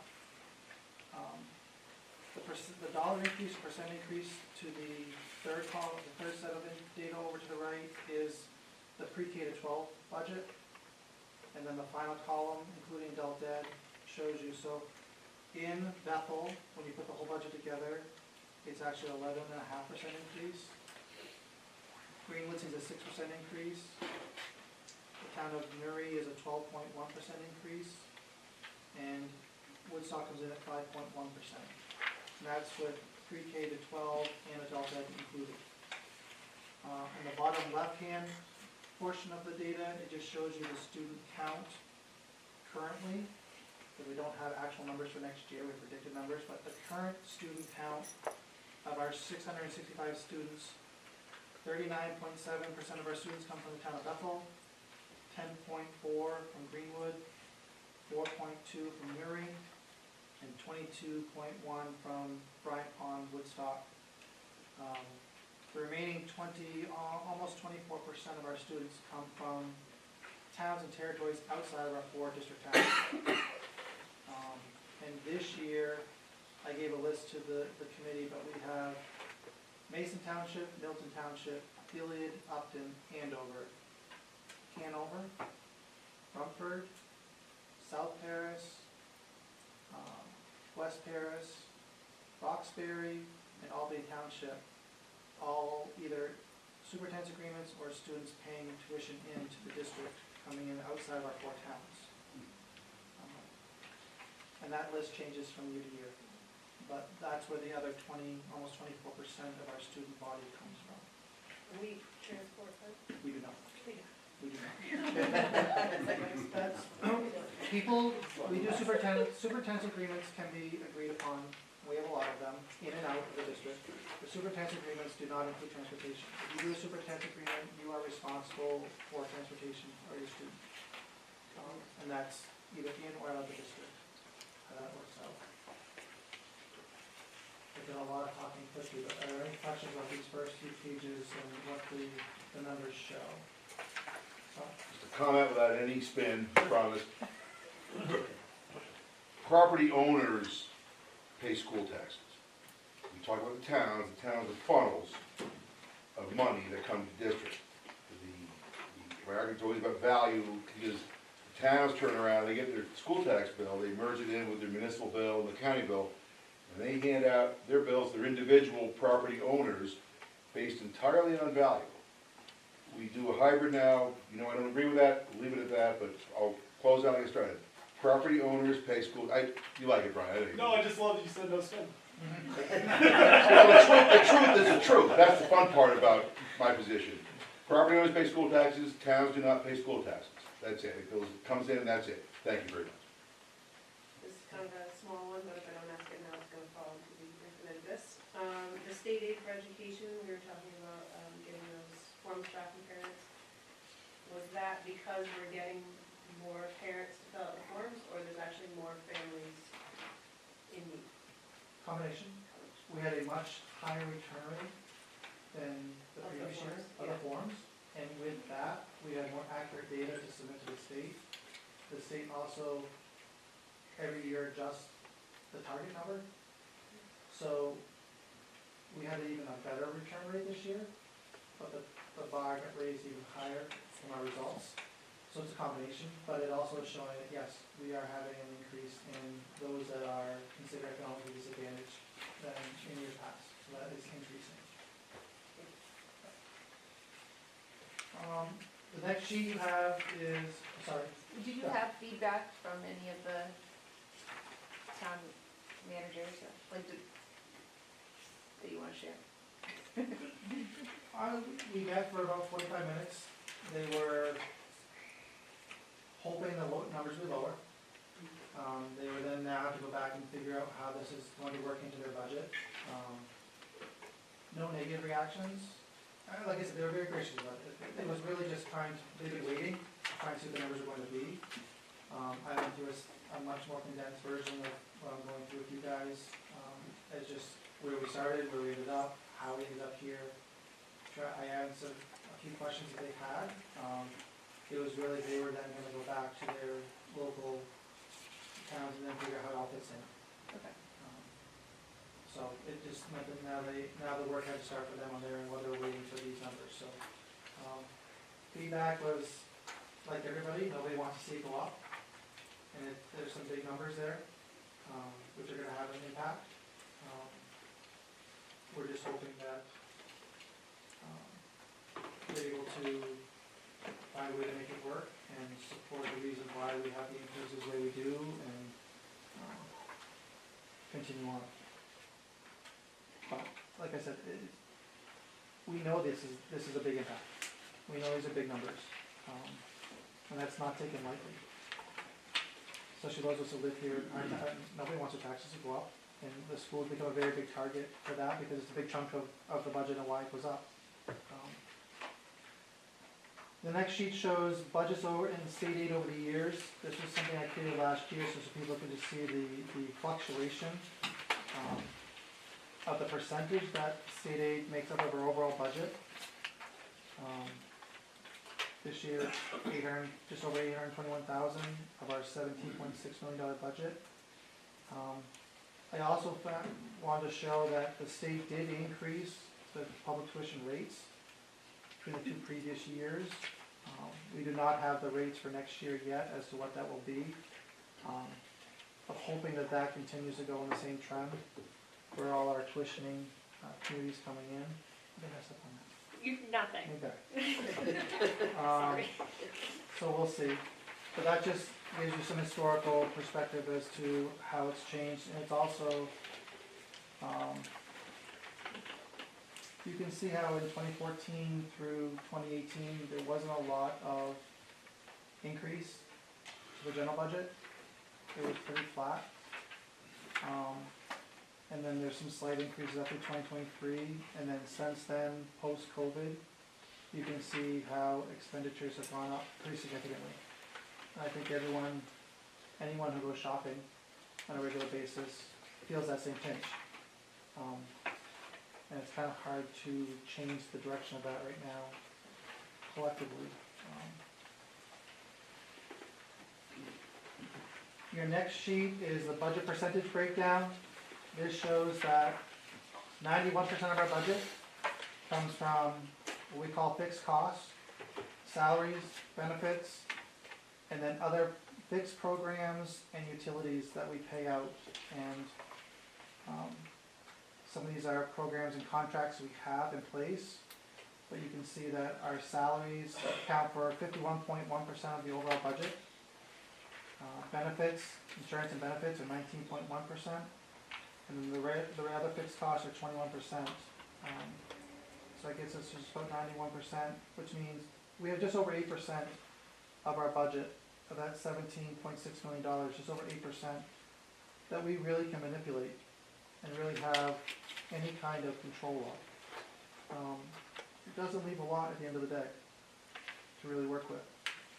We also looked at all those fixed costs and trimmed back, even though they are fixed costs, we tried to make cuts and reductions in those as well, where we could, where we were asked to, in some places we weren't asked to, and still try to make reductions to show that we tried to touch every aspect of the budget and didn't take anything for granted.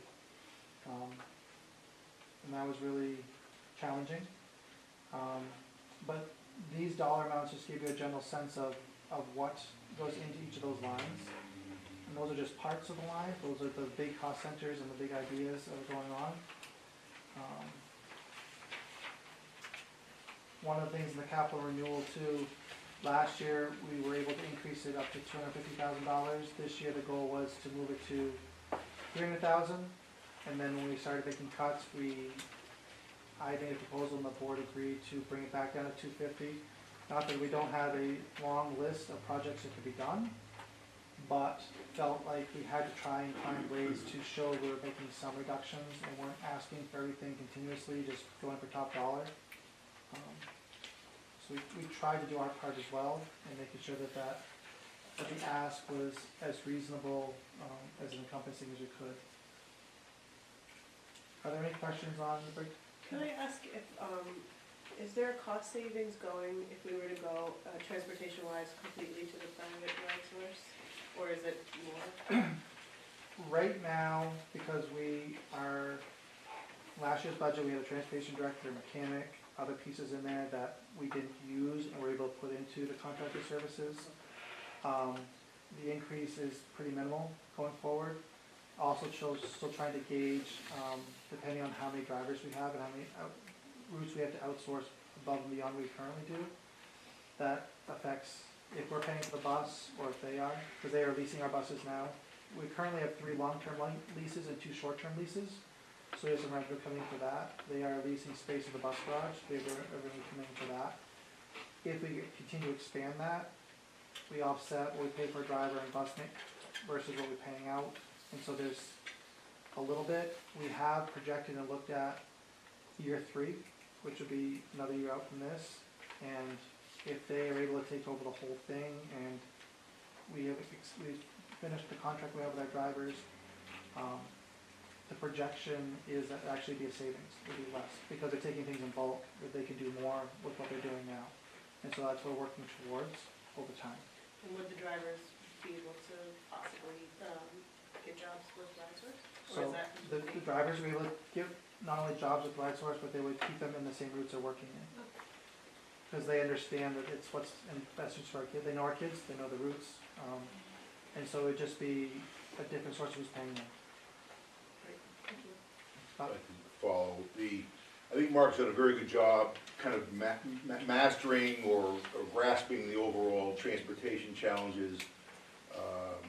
I think, and correct me if I'm wrong, Mark, I think the numbers we're presenting now are approaching reality under the new scenario. Is that fair?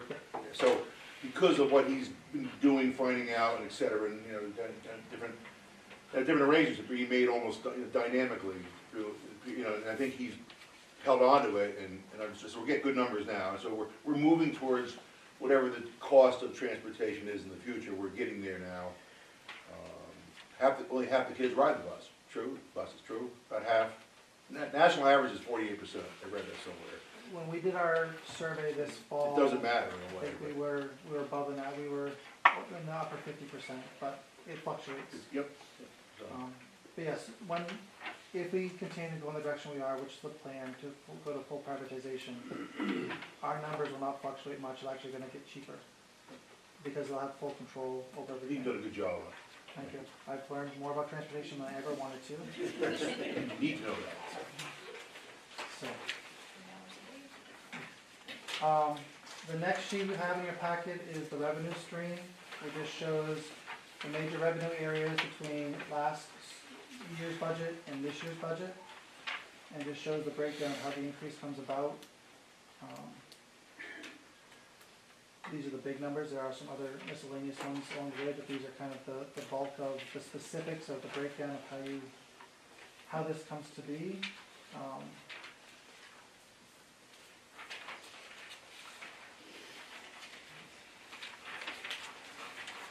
In the final part of your packet, there are two parts left. We have the cost center breakdowns and adult ed.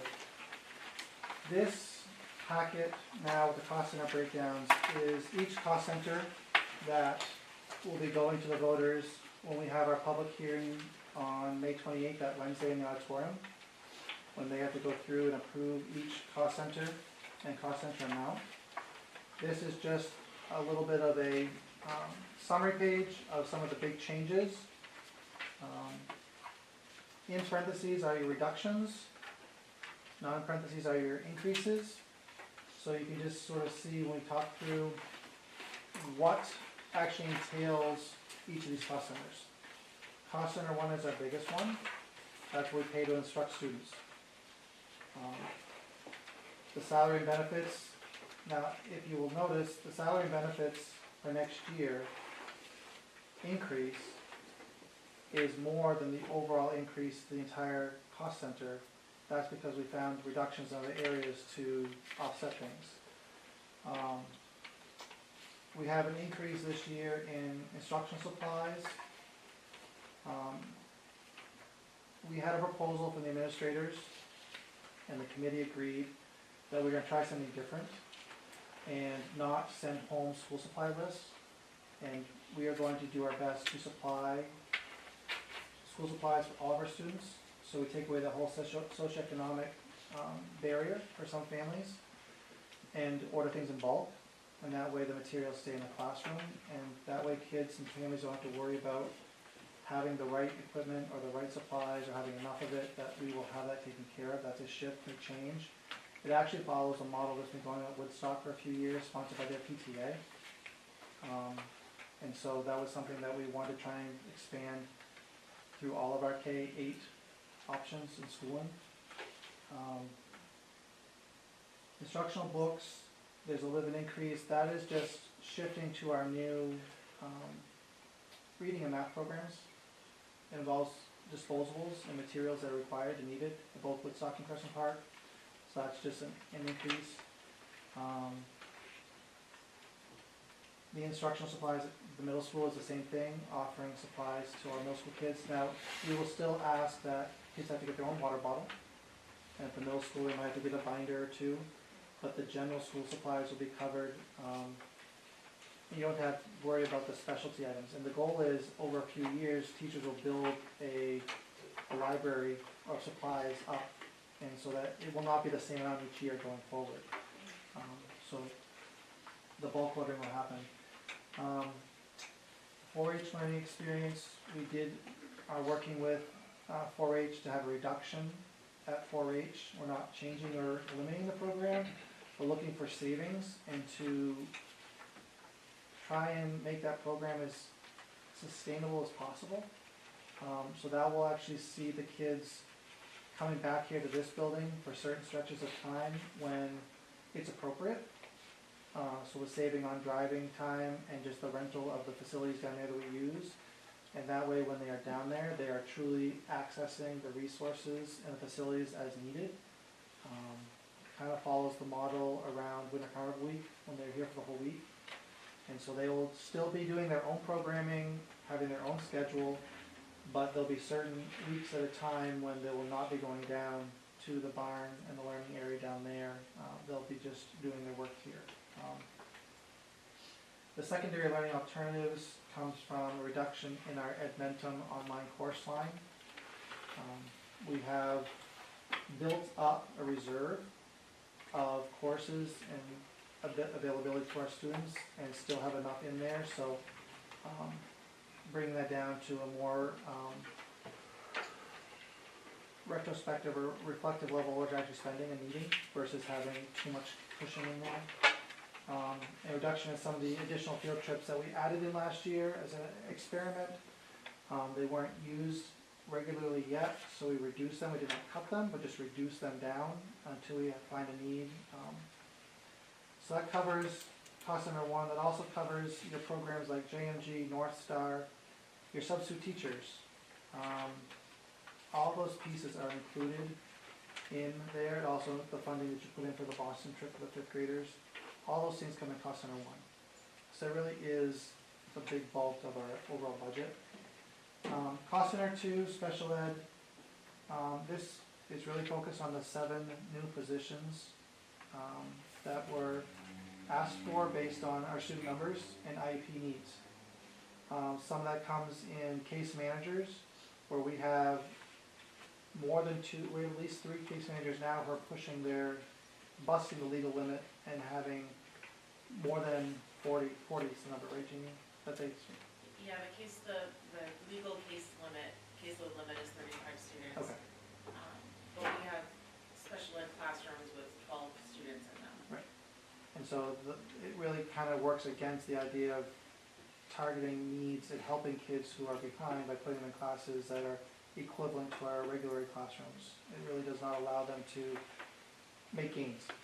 And so it's twofold. It's to make sure that we have better student-teacher ratios, and also make sure the case managers are, it's a burnout factor, but it's also just legal compliance. That they are, there's only so many meetings and so much paperwork you can do in addition to teaching and be effective. Some of that is also for individual one-on-one ed techs that are required based on IEPs for incoming students.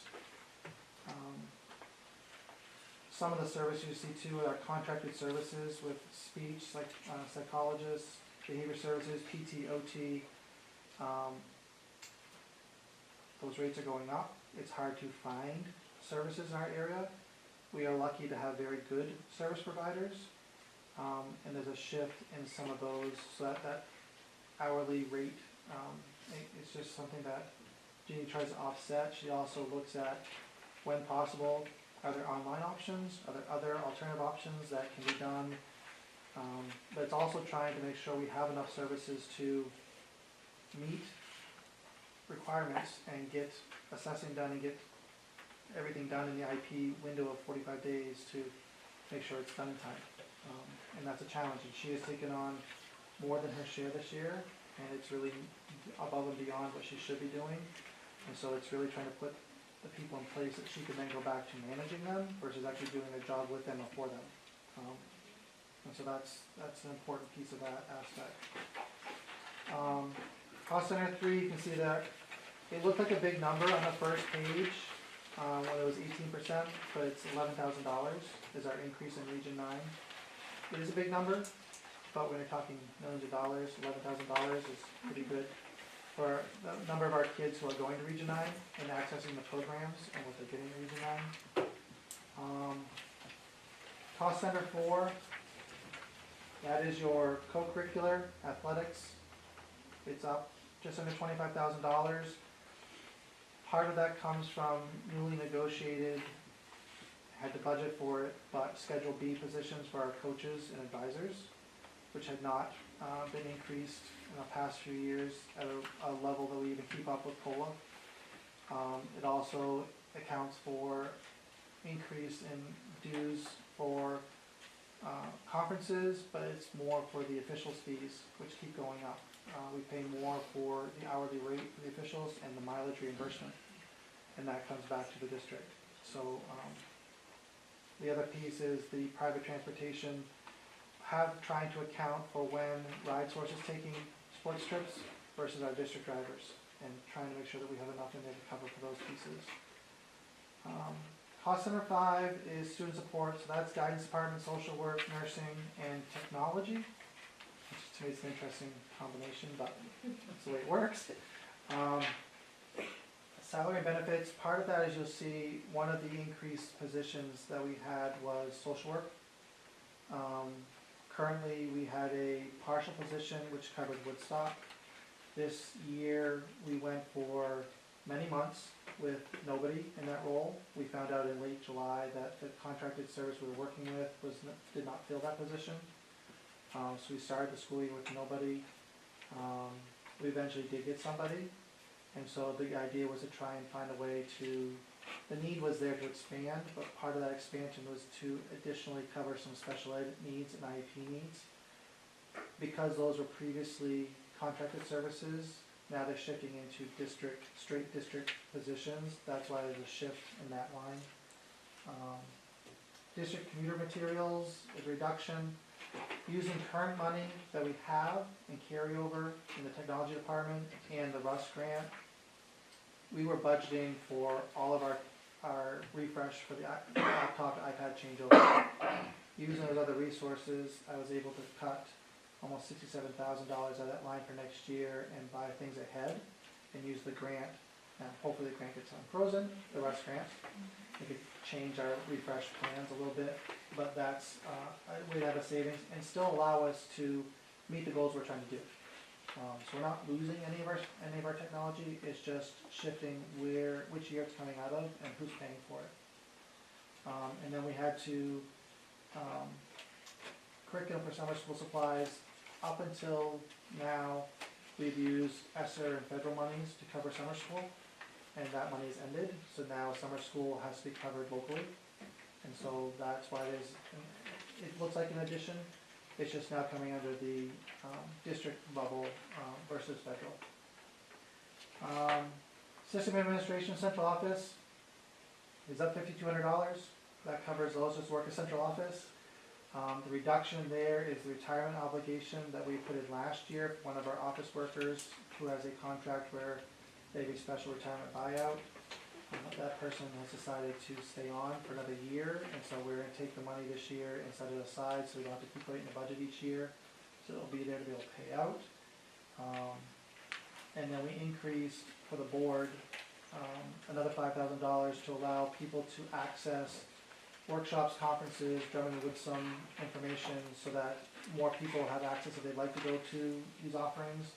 This year we ran out of funds earlier, which is a good problem to have because we were accessing for the right reasons. So adding that $5,000 in there puts us up to $10,000, which should cover everybody to be able to access as they want in your role as board members to be able to cover things. And then our audit services, our auditing company increased their fees. School administration is your building-based administration for each of the 4 schools and the school offices. Salary and benefits is up $67,500, which is almost all of the $71,700 total for the increase. Again, there's a reduction in the NEAS accreditation at the high school level because the further along they get in the process, the less they have to pay out. And then admin supplies, looks like an increase, it's really not. We made a clerical error last year, so now it's incorrectly. It was supposed to be $2,000 last year, it was put in as $200. So it just looks like from year to year it's different, but it's no change. Transportation, so transportation is up $111,000 from last year. And it's a lot of shuffling around. You can see that salary and benefits went down $114,000 because that's a reduction in not having a transportation director, not having a mechanic, and RideSource taking on 3 of our daily runs, which has expanded this year beyond 3. It's been more than 3 on a regular daily basis. Plus, they have been fulfilling the bulk of our sports trips and after-school coverage as well. So that's why you see the increase in the private transportation line. We have 1 last bus to pay off, and then we will actually have a fleet that we own outright, which allows us to have the option to lease more buses to RideSource, which then becomes a savings in maintenance, insurance, and registration. Reduce the gasoline line. We had increased gasoline line last year because we've taken on so many new vans and gas buses, but when we look at the bills, we did not spend as much as we thought we would, so we were able to comfortably reduce that line and trim a little bit off of diesel as well. An adjustment in transportation supplies, but then an increase in bus repair service. We got very lucky contracting with RideSource and taking on their mechanic, Zach, who not only has been a mechanic, but driving a lot of our bus routes. He's the only driver for them who knows every bus route. and been a super sub, but he has been meticulous in making sure that our buses are safe on the roads. And when we had our state inspection in October, it was baffling the list that they came back with. And we had to actually take 3 buses off the road that day because they didn't pass inspection. And he has worked all year to make sure that that is not gonna happen again. He is, you know, as a former student, pretty proud moment. But he has gone through and because he drives them as well and his own kids are on the buses, won't let them go out if there's any question. And he has gone through them with a fine tooth comb. And it's cost us a little bit more, but we have a better bus fleet because of it. And so it's worth every penny. The transportation contractor service, $35,000. That's what we pay for him. He's up here 2 full days and a partial day, 3 days a week unless he's driving. That's less than half what we were paying for a mechanic previously, full-time. So that's a steal. And then repairs and parts. We have a few older buses that in the next couple of years we're going to have to make a decision if we still have our own transportation department or not.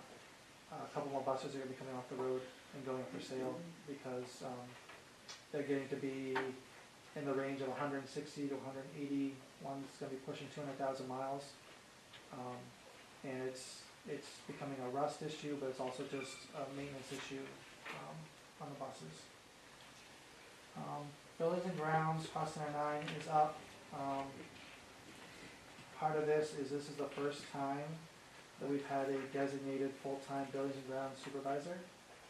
The last time was, I think, when Mr. Rice was in charge, before we combined with transportation.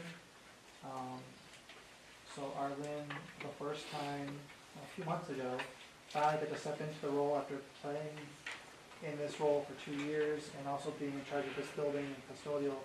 Is actually able to truly just be buildings and grounds supervisor and be more hands-on with all the buildings and projects. Emergency management training, Scott Parker has retired, and that is a reduction in our emergency management services with him.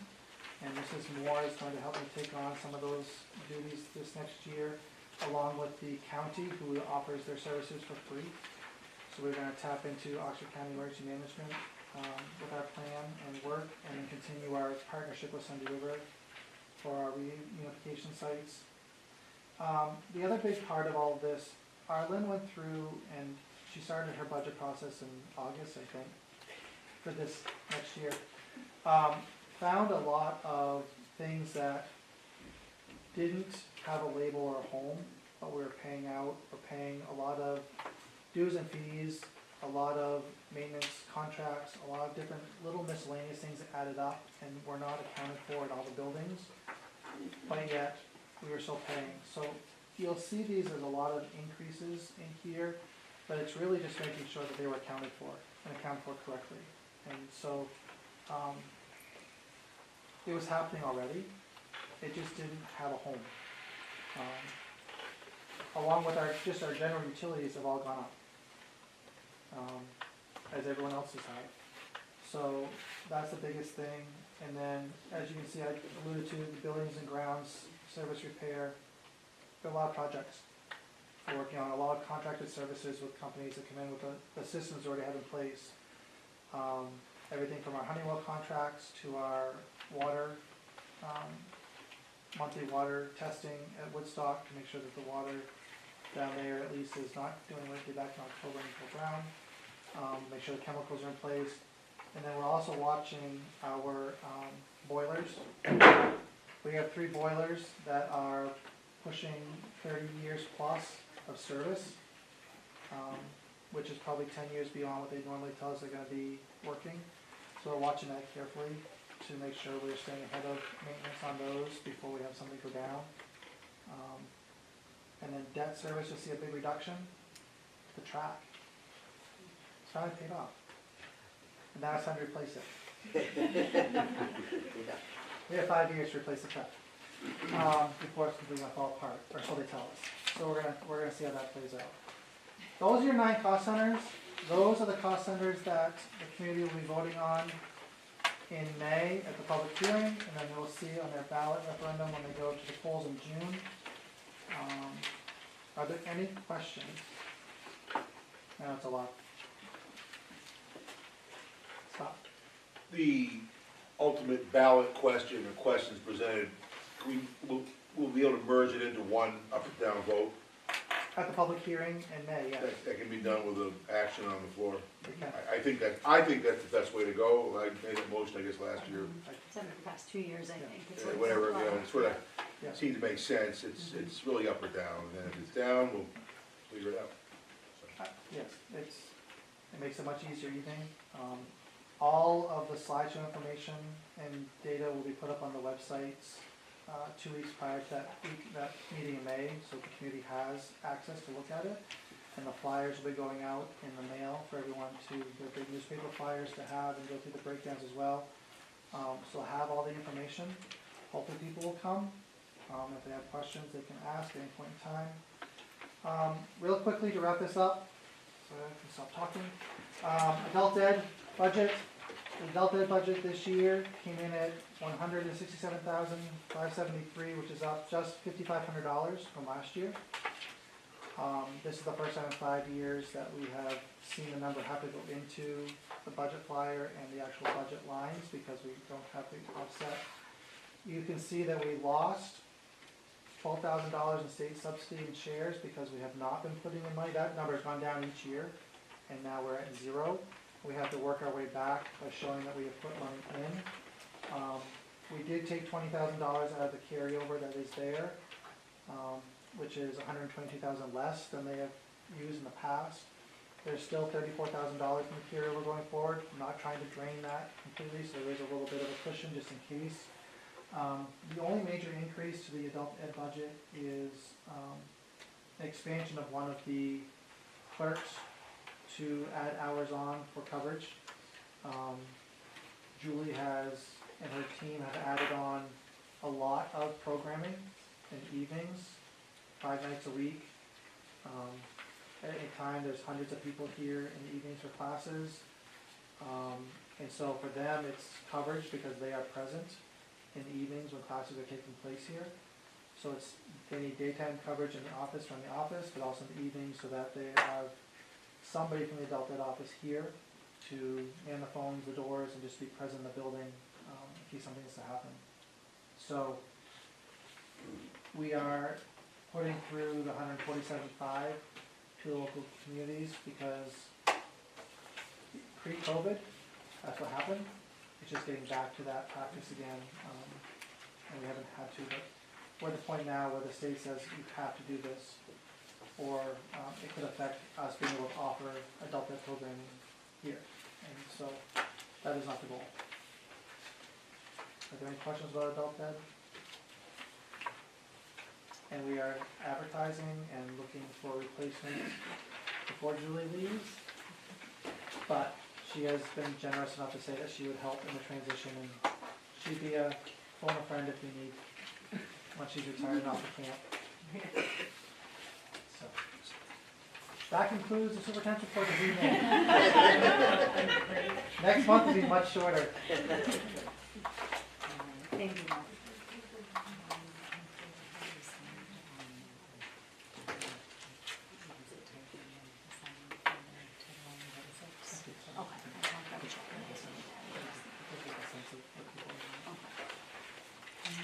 Moving on, we do not have any old business to attend to this evening, so we'll shift to new business, and we do not have any adjustments to the agenda.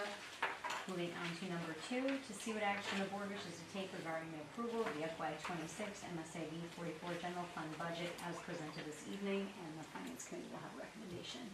We recommend approval. Thank you. We do not need a second where we have a recommendation from the finance committee, so I will open the floor for discussion. Any further questions, comments, anything on the general fund budget that were just presented? Seeing none, all those in favor of approving the FY26 SAB 44 general fund budget? It's unanimous. Thank you, everyone. Number 3, see what action the board wishes to take regarding the approval of the FY '26 MSIB 44 Adult and Community Education budget as presented this evening, and the Finance Committee will have a recommendation. We recommend approval. Thank you. We do not need a second. Any discussion? Seeing none, all of those in favor of approving the FY '26 Adult and Community Education budget? Thank you. Okay, thank you. It's unanimous, thank you.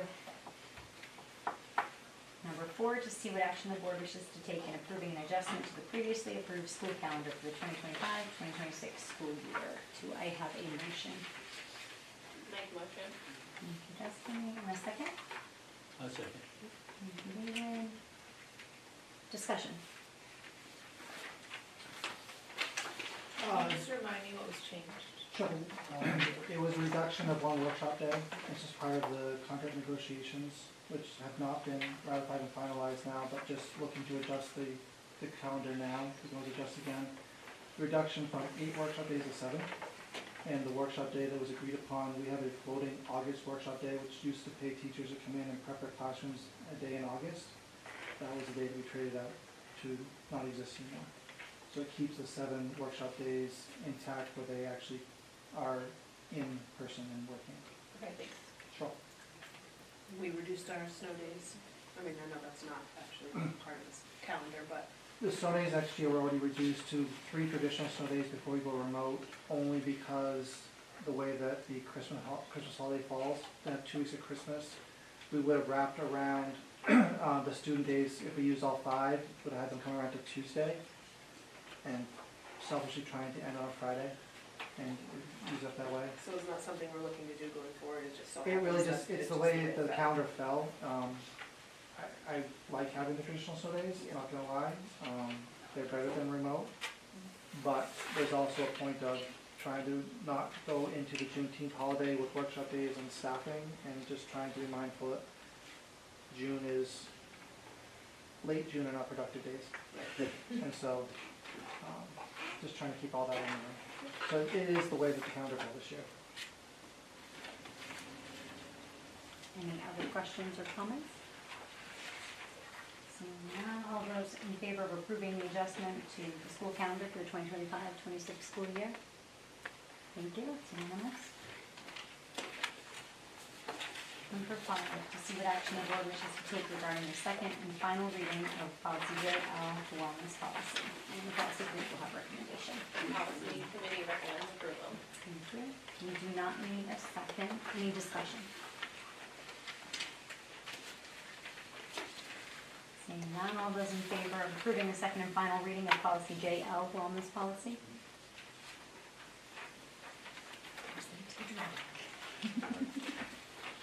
Two noes, thank you. Number 6, to see what action the board wishes to take regarding the first reading of policy JLCD, administration of medication to students, and the policy committee will have recommendation. The policy committee recommends approval. And we do not need a second. Is there any discussion? I have a couple questions. So it says in there, designated school personnel to provide some of the services, administer some of the medications. What are they getting for, like, are they getting a certification, like, to They have do to be those trained, things? they have to be trained in order to do it. The nurses have a program that administrators and secretaries have to go through in order to be qualified in their absence to administer. If not, it's a limited list. And that is something like, that doesn't put, the board is not held liable if something were to go wrong in a situation like that. I mean, I'm a nurse and I can't show her how to do insulin and then she's automatically trained to do it. I just wondered if there's like a special program or? There's a training program everyone has to go through. It's only for, it's limited on what meds they can apply. So it's more for over the counter. It's anything going down if they have their own scripts, so it's not, they're not gonna be any needles or anything like that involved, or specific things that. They're like an EpiPen or?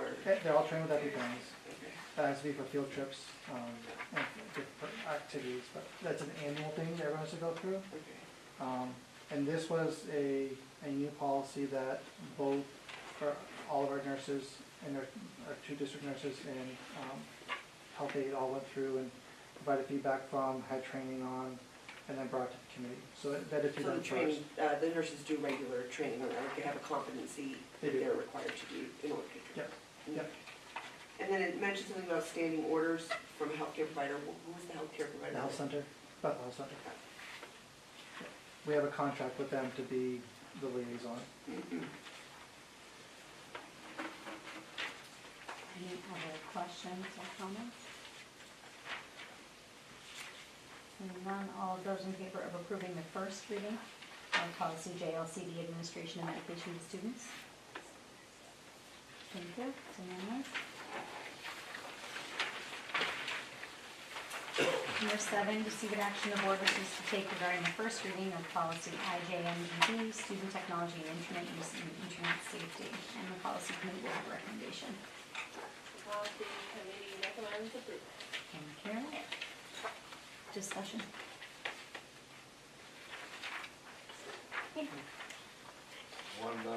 What's the change from computers to devices? What was the background on that?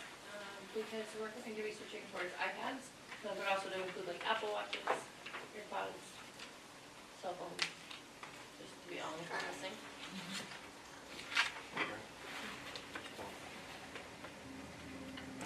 We had quite a discussion, debate. It's very lengthy. in this policy. In the Policy policy committee. And it was really just trying to look through an update.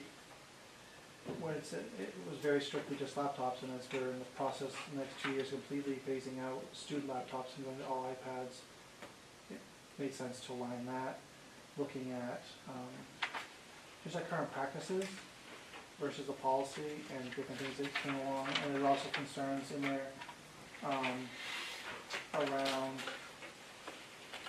education around internet safety. We spent a lot of time on that and trying to get back to regular pieces of using common sense media curriculum at the different grade levels and making sure that kids and offering to parents as well, that the safety side of internet safety is at the younger grades and being exposed to and being repetitive of how dangerous it can be. So those are pieces that have re-entered into the policy and found a home. And again, yeah, there are a lot of changing computer to technology and laptops to devices, just to try and make sure that there were no loopholes to miss out on something. Was a big change. It was also, I'm trying to, that was really the primary, that was the bulk of the conversation that changes in this version. Education. And not relying on waiting to take a middle school and high school for it, and trying to make sure they've had exposure to the safety pieces before. As kids are getting phones earlier and earlier, and they have devices at school and at home, what this really could entail for their future, what they're going through. And just trying to figure out that outreach piece of making sure that everyone had the right information. And we even had debates, there was a discussion of, do we want to stand for, a campaign, or do we want to have any kind of a stance as a board and as a system of trying to encourage parents to hold off on getting kids phones until a certain age or a certain grade, or trying to find a way to enhance that. I did see, a side note today, there's 3 different bills before the state of Maine legislature coming up about banning phones in schools in general, across the board, about regulating how phones and technology is regulated, and how that would affect schools. So watching those pieces as well to see if that is going to come into play in our governing here at the school and the district level. But it's definitely a continuing conversation and a topic that is ongoing, and just sort of monitoring it as we go. With regard to the pending legislation, Mark, you aware, as Maine School Management, taking a position, or how are they gonna, what are they gonna offer for that testimony? I hope they'd be in the room. They are planning, they're the ones that send out the updates and let us know what's coming, and next week, when we get the next update, their stance will be coming out, and so, Who decides that stance? their board, Executive board? their executive board. That could be you, some point you wanna get involved in that.